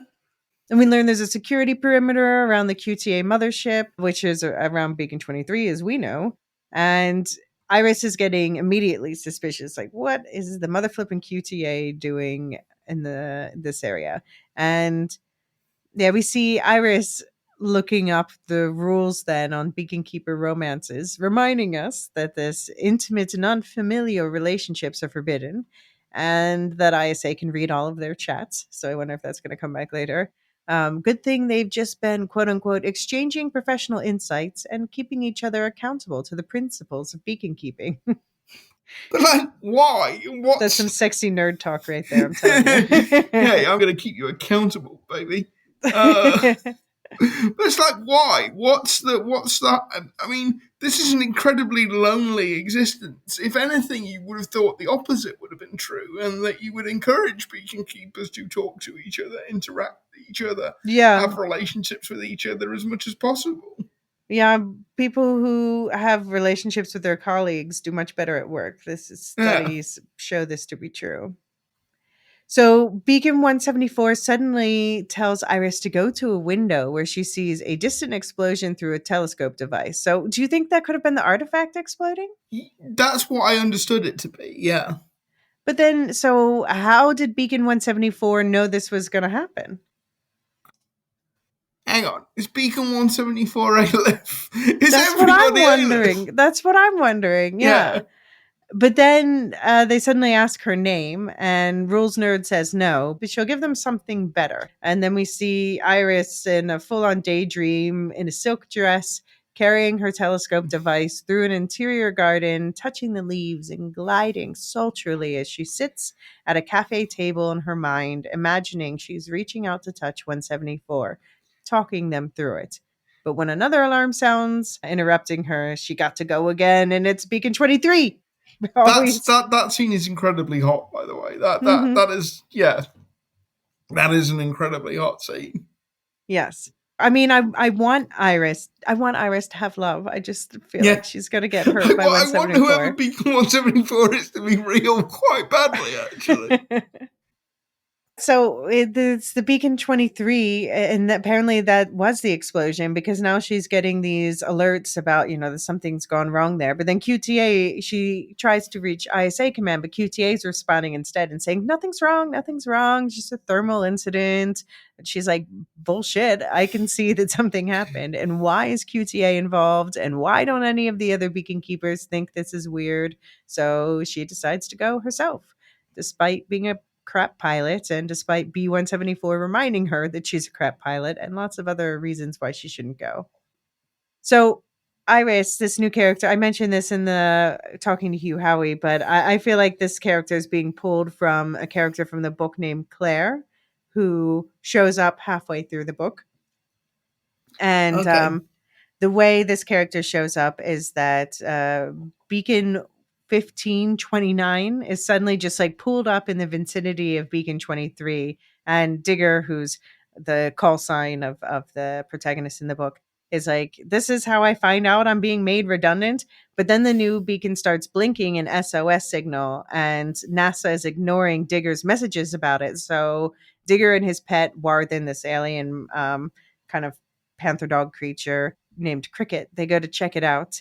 And at this point, Digger's also worrying about his sanity, proud he hasn't heard Rocky talk for a while. So we have Digger and Halen in the same place in some ways, where he's like rock bottom on his sanity and like worried about the talking rock situation. But then in other ways, Iris has reversed the point with Claire, where now Iris is the one who's like, no, there's a distress signal. ISA is not responding. I'm going to go check it out. But Okay. definite link to the book in this case. So it happens occasionally, Abby. So yeah, we also have Jiang, her Iris's AI, trying to talk her out of it. She says, "We work so hard. I've accomplished so much." So there we go. There's that AI individualism rearing its head again. Yep.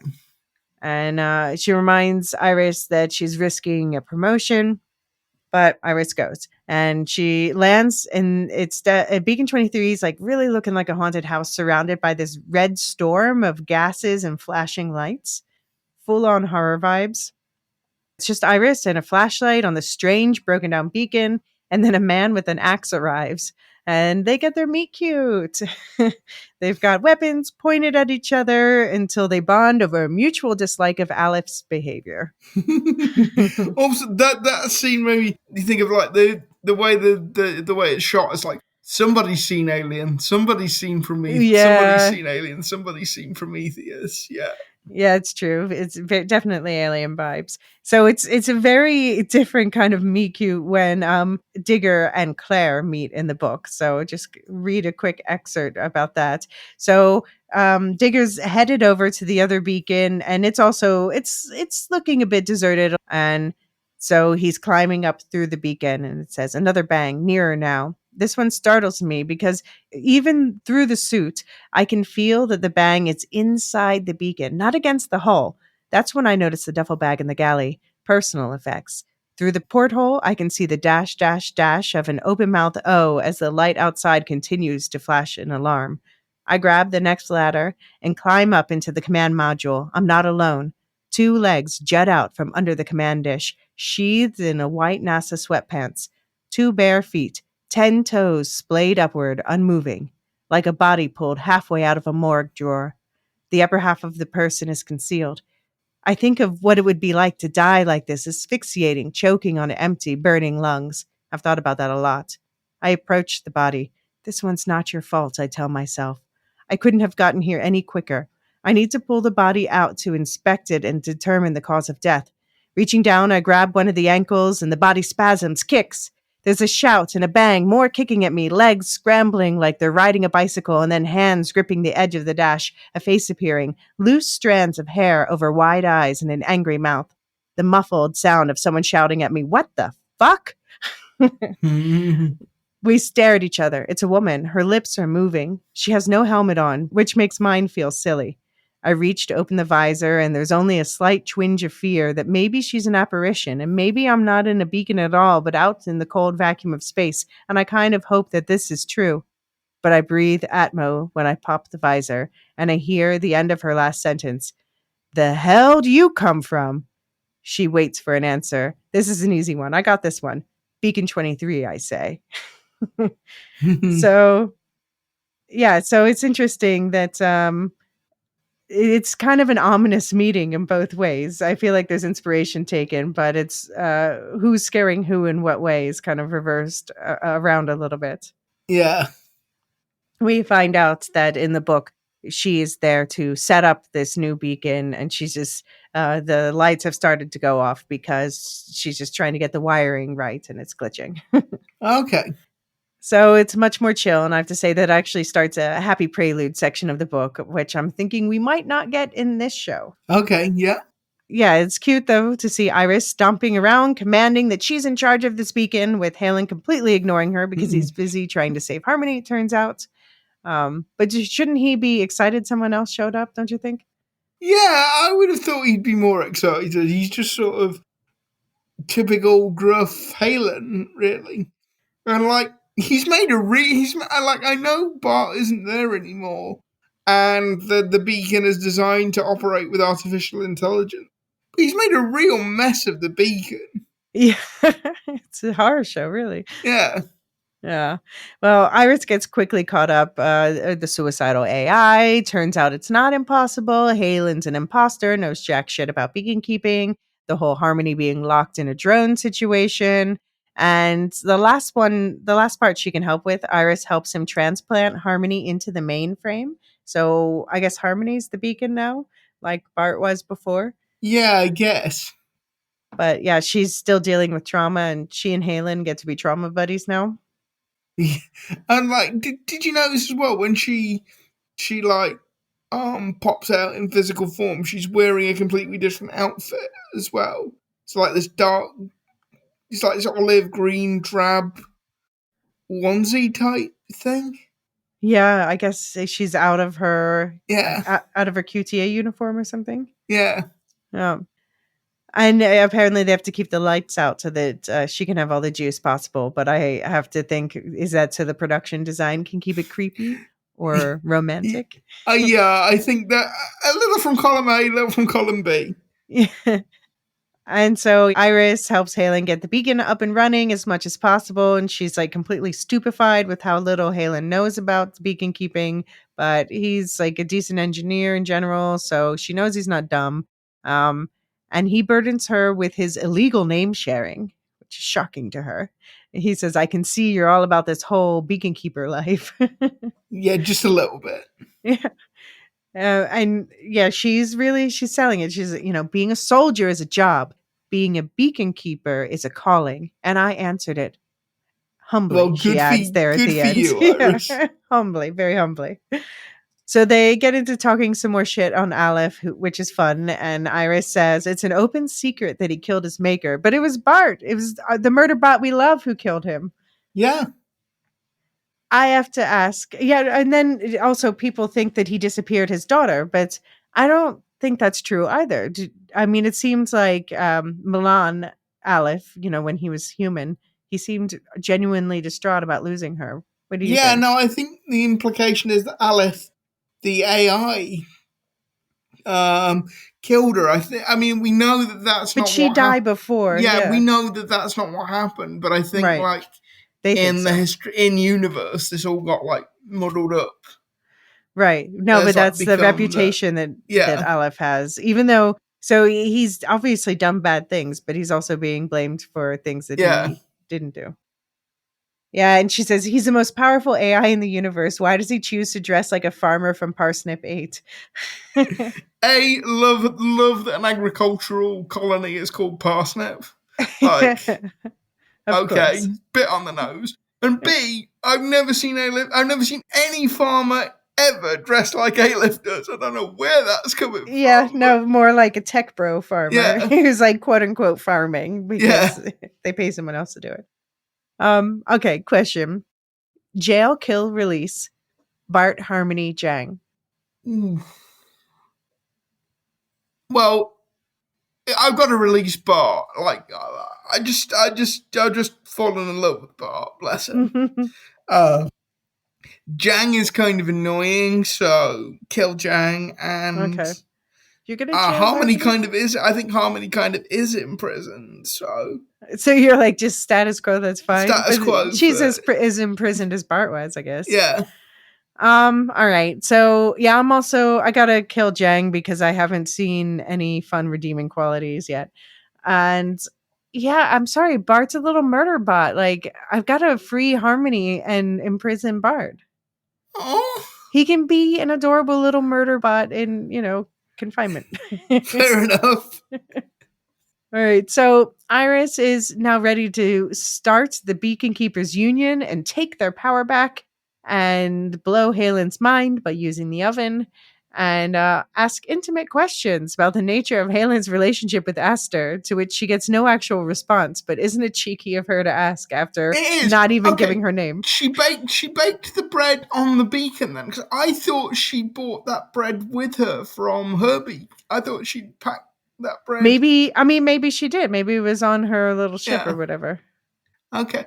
Because, yeah, like, I didn't get that. Because, like, surely you're in the middle of a collapsing beacon with weird atmosphere. It seems an odd time. It seems an odd time to be making sourdough.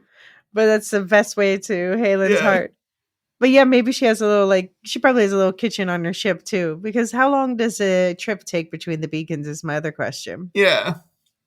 But I guess it's true. It doesn't matter what his status was with Aster anymore. But Iris is going to stay over because of the storm, and she's going to stay in his bunk. But where will he sleep? Because we still have the lingering questions about how many beds does this beacon have. Also, by the way, you know, I'm right there with Halen on this one. Yeah, fresh baked bread, definitely a shortcut to my heart. That is. Yeah, no, that's fair. Love fresh baked bread. I can only imagine. I mean, I guess it's still not sushi. He wanted sushi, but it's until the space fish come along. So something Halen didn't know, by the way, is that there's a private network where beacon keepers can talk for free without using up all their frickin' qubits. Now you tell me. And yeah, Aleph must know about the beacon comms, but I guess he knew Halen didn't even know it was there. Like, what, he didn't seem to block that. Yeah. But then it's also suspicious because who is there waiting with a message for her? It's B174 saying, "I'm worried about you. I'll meet you there," meaning Beacon 23. And so Iris goes running to the window looking for where their ship will be coming from. The storm is so bad, and they worry that the ship won't make the landing. And at this moment where they think that B174 might die, Iris finally shares her name. And then there's an impact at the docking bay. But Harmony can detect no light form in the vessel that is hit. And there's an anomaly that she can't explain. And so the last lines is, "Harmony, what's in there?" So, Luke, what's in there? What do you think it is? You think it's like artifact controlled, AI, something completely different? I have no idea. I mean, thinking back to the trailer, maybe it's the military guys and sort of the futuristic headgear. Yeah. But yeah, I mean, the whole way that setup is done is it could be anything, could be anybody, could be anything.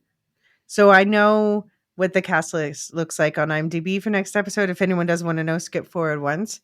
But I'll say that there is one male character for next episode added other than the usuals. Yeah. So someone who sticks around for a couple episodes. Okay. So I'm curious. Is this real, or why would Harmony not detect a human if there is? Yeah. Although, you know, Harmony's not really, she's not firing on all cylinders at the moment. So, or could it be the AI and then what if it's the beacon AI that's been talking to Iris and Charlie is actually the beacon keeper? that would be fun. I'd like that. Yeah, that would be a fun twist. a bit of AI, a bit of interspecies romance. Why not? Yeah, that would be funny. Well, we're going to check in with what other people in the community think, and we're going to be back with our own final thoughts right after one more break. The Quantum Tunneler has new messages. All right, so we were lucky enough to, from several people, get in feedback on the episodes as they came out. So I've divided up this feedback by person rather than by episode. So we get to go on each person's roller coaster of which episodes they liked and didn't, their whole journey for these first 3 episodes. We're going to start with Duve71 Stu, who sent in after we posted our season 2 preview episode. He said, "Really interesting discussion on draft for the military. Whilst UK didn't have draft in the same sense as US Vietnam experience, there's a rich history of conscientious objection to past conflicts, such as World War I. UK dispensed with national service 60 odd years ago. So like the US now, we have a volunteer military.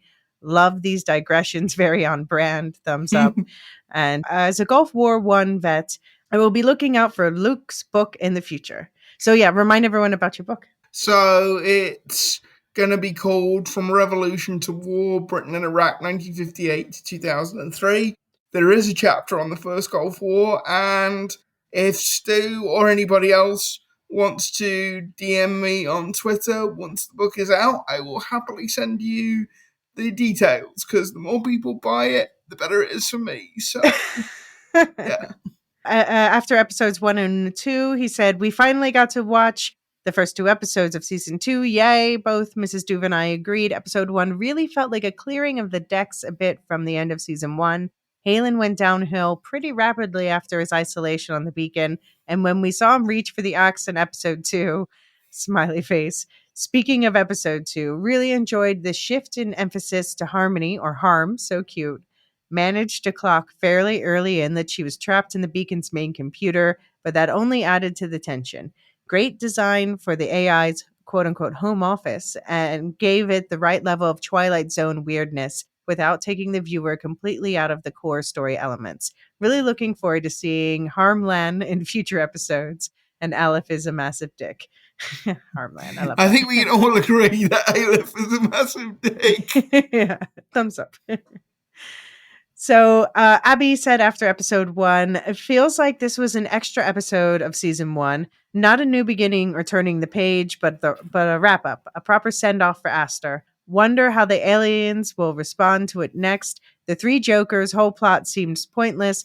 The guy being force choked was just a show off. Darth AI Palpatine only needed the info in his head. Poor Harmony, poor Halen. But seriously, it was a futile endeavor in the first place, thinking he could get away with Aleph controlling the beacon and by extension his ship. Hope he doesn't stay alone long. Season 2 starts with the next episode."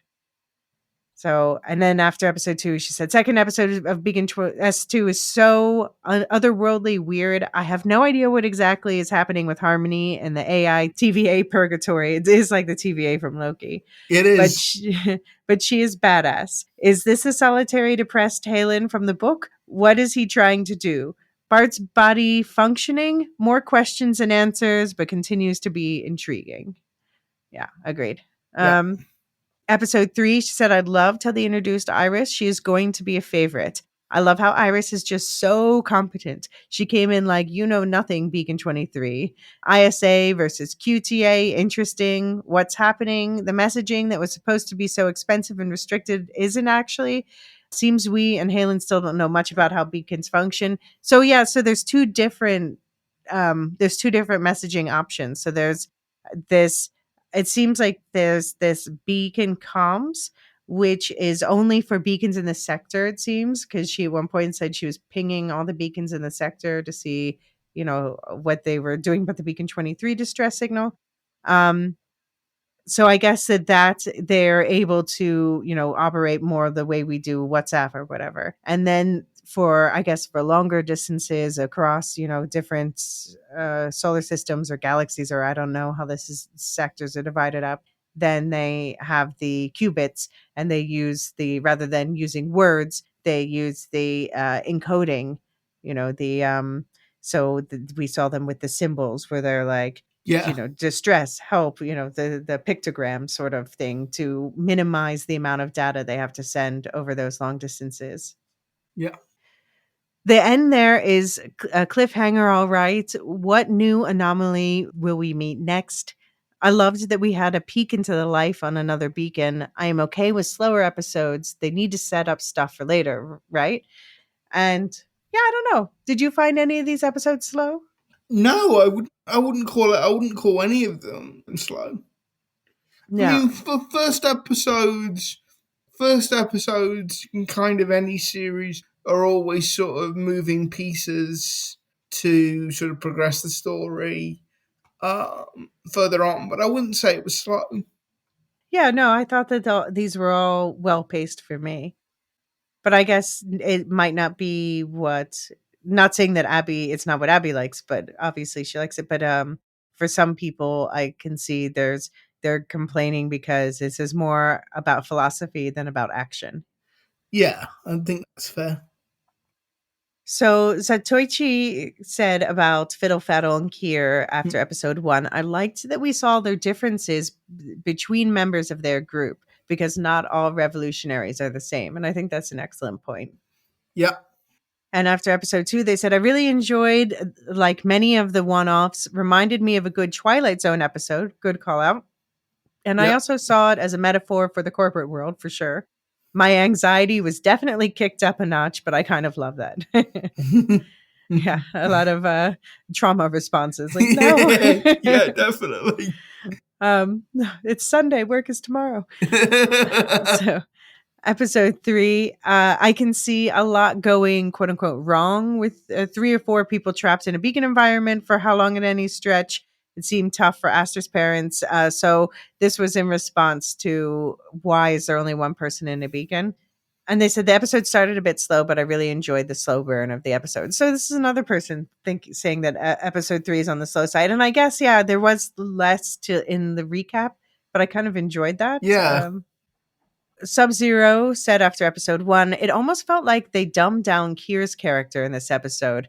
When he started freaking out, I was like, this doesn't seem like the same guy from season 1 who was being all philosophical. Overall, I'm not quite sure the Suicide Squad added much to the show. Maybe just Kier by himself would have been better. I feel like this show works better when there are less people on the beacon, so I liked how the ep ended.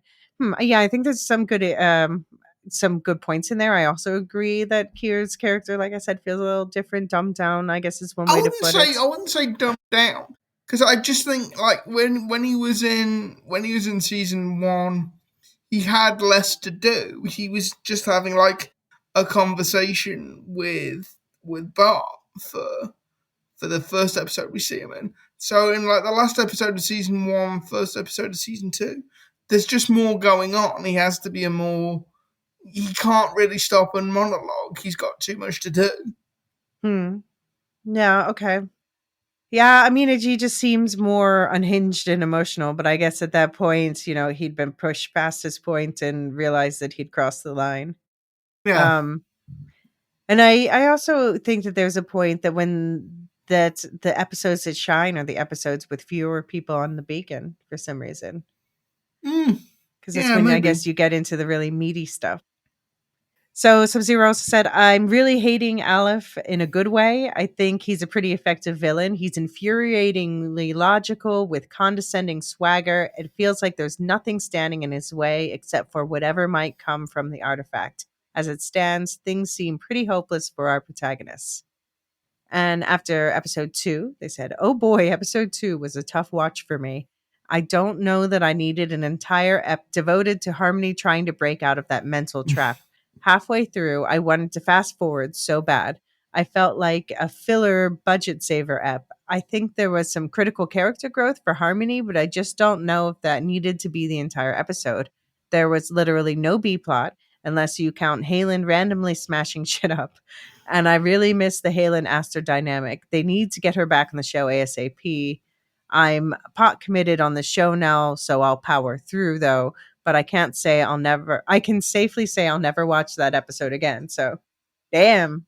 Yeah. I mean, I think the episode is meant to make you uncomfortable. To a degree. Well, like I said, there were strong reactions to this episode, both positive and negative. Yeah, I wouldn't say I wouldn't say I enjoyed the episode just by itself, but I think it does sort of move the plot forward. And I think actually, I don't think it was a budget saving exercise. I think it would have been odd if we'd just gone straight from episode 1 to episode 3. Yeah, there needed to be a point at which, Harmony being decommissioned, whatever was resolved one way or the other. Yeah, I mean, but I do question though whether episode 1 should have been episode 9 of season 1. But it is what it is, and yeah. I like I said, I really liked episode 2 myself. So right before episode 3, Sub-Zero said, will be interesting to see another beacon and meet an experienced keeper. It baffles me that these beacons are staffed with one person. So many things could go wrong. There should be a team of 3 to 4. But there's plenty of room. I guess depending on how long the rotations are, you could have personality conflicts, but no space agency would just staff a station with one person, especially if that station is responsible for keeping ships from getting destroyed by dark matter. So, yeah, I mean, in the book, the way they explain it is they say, yeah, it's much smaller in the book, but also that the person isn't necessarily needed. It's just like every once in a blue moon they need someone there. But I agree. You would think Yeah, there would be You'd think at there'd be least more than two. one. I would think two. Yeah. Yeah. Like even a space station in space, there's like 4 people usually. Yeah. Like, Yeah. actually, that's an interesting question. I wonder if there are rules on the International Space Station about Minimum. about like professional conduct. Ugh. I wonder if there's About ever been like, romance.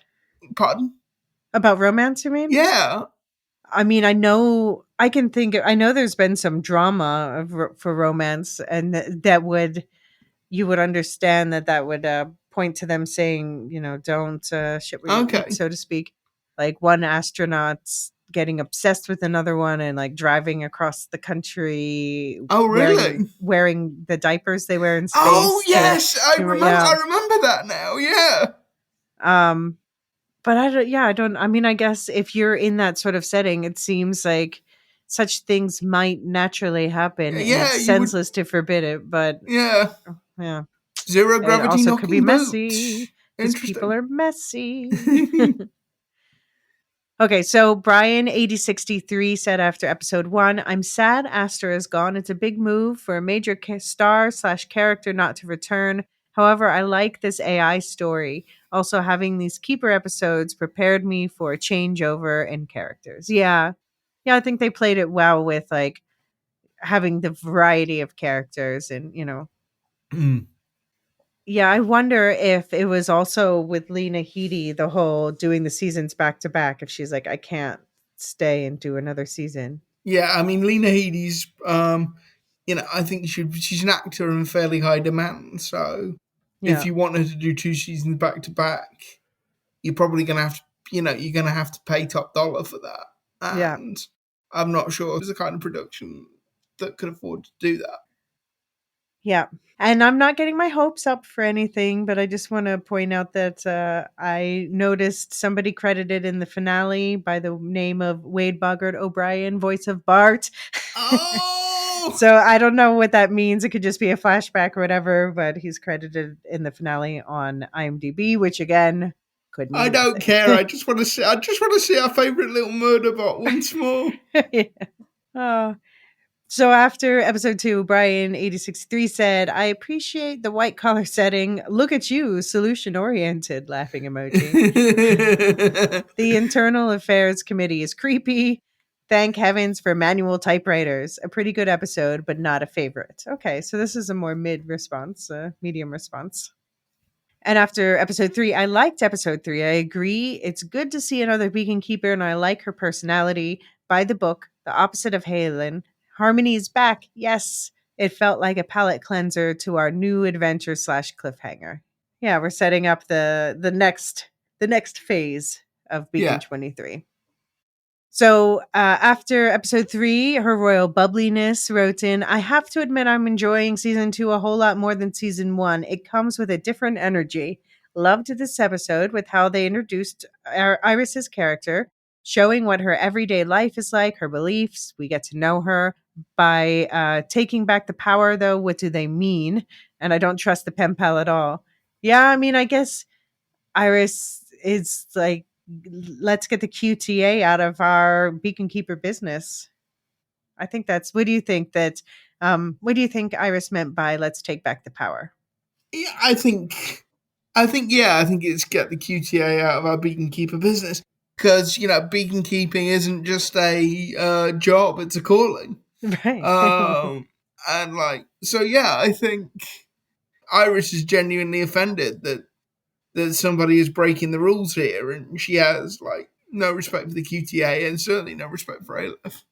Yeah, and so she agrees with me. Don't trust the pen pal, and she's glad Iris didn't give her name away. But in a way, I think she craves some human connection. She and Harmony are my faves now, and I'm going to fight if anything happens to them.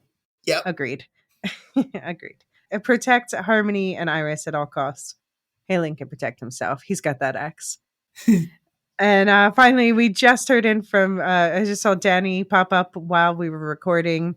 Iris was great. Total breath of fresh air. I did spend the entire episode trying to decide if the actor was Knives, Scott Pilgrim's fake high school girlfriend. She was. And indeed, she was.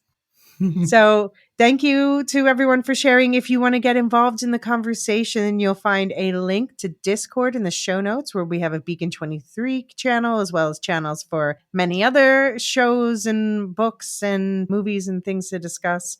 Luke, do you have any final thoughts on episodes 1 through 3? No, but I am really interested to know where episode 4 is going. I want to know who or what is in that airlock. Yeah. So we haven't finalized yet, but I guess the plan is that we'll be back, the two of us, in 3 weeks to talk through episodes 4 through 6. And those episode titles are Birth, Song of Sorrow, and Luan Casca. The last is Irish for Easter Monday. Luke, do you have any predictions based on those titles or anything else? But to call an episode Birth, but I should ominous. say no, that but I is should seriously say ominous. I should say it's Birth as Berth. So okay, yeah, that is seriously ominous. Not giving, not a baby, but a birth, like a ship parking, I guess. Yeah.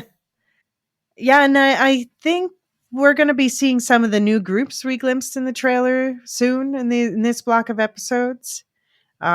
Maybe even a flashback episode or two. I saw the actor who plays Dev is back for A Song of Sorrow, episode 5. And episode 6 apparently is going to have teenage Aster back in Luan Casca. So I'm wondering, we're going to see other places, other times, other types of people. How are the relationships going to develop between our core 3? Is Bart really gone? So if you want to help us continue to explore these questions of Beacon 23, then, help us get the word out there by sharing this podcast with a friend who you think will enjoy it, or leave a 5-star review wherever you're listening. They are a huge help in getting the algorithm to recommend our podcast to more people looking for Beacon 23 coverage. And we also want to hear from you directly. I mentioned the Discord, but also, Luke, where can they find you? So they can find me at Luke Middup on Twitter and at Luke Middup on Blue Sky.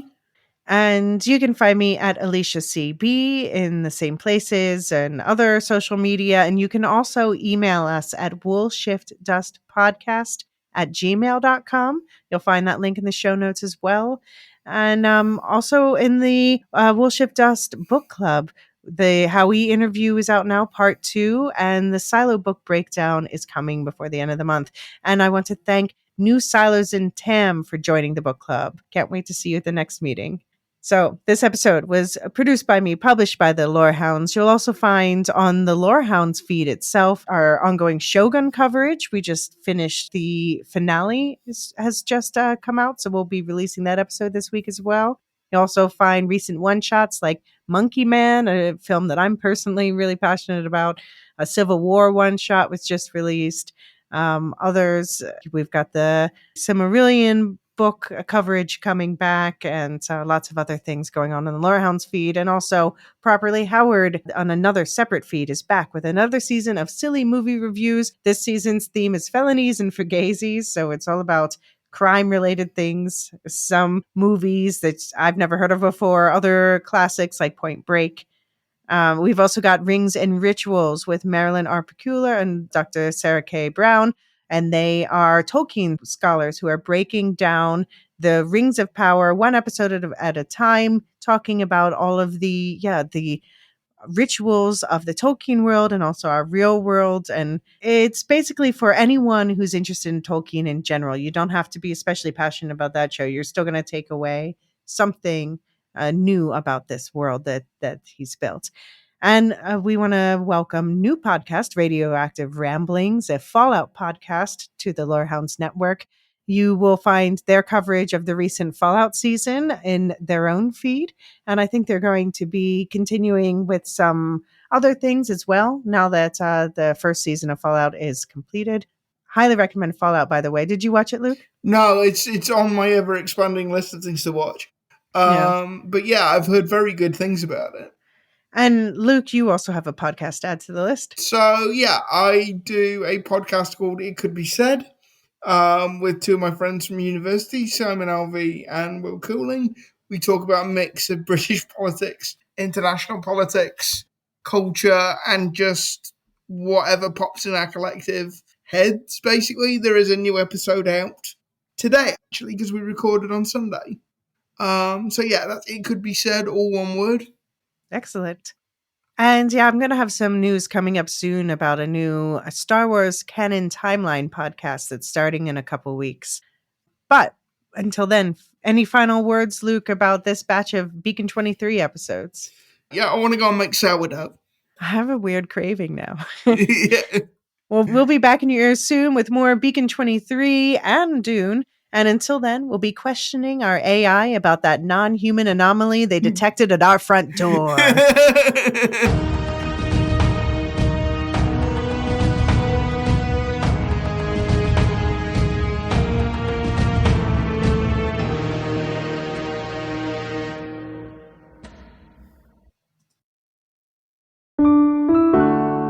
Hey listeners, if you've been listening to our show, chances are you've heard the wonderful contributions of our favorite Tolkien scholar, Marilyn R. Pukila. Marilyn just launched her own podcast on our network called Rings and Rituals. Join me and Dr. Sarah Brown on our journey through the Lord of the Rings of Power, through the lens of ritual.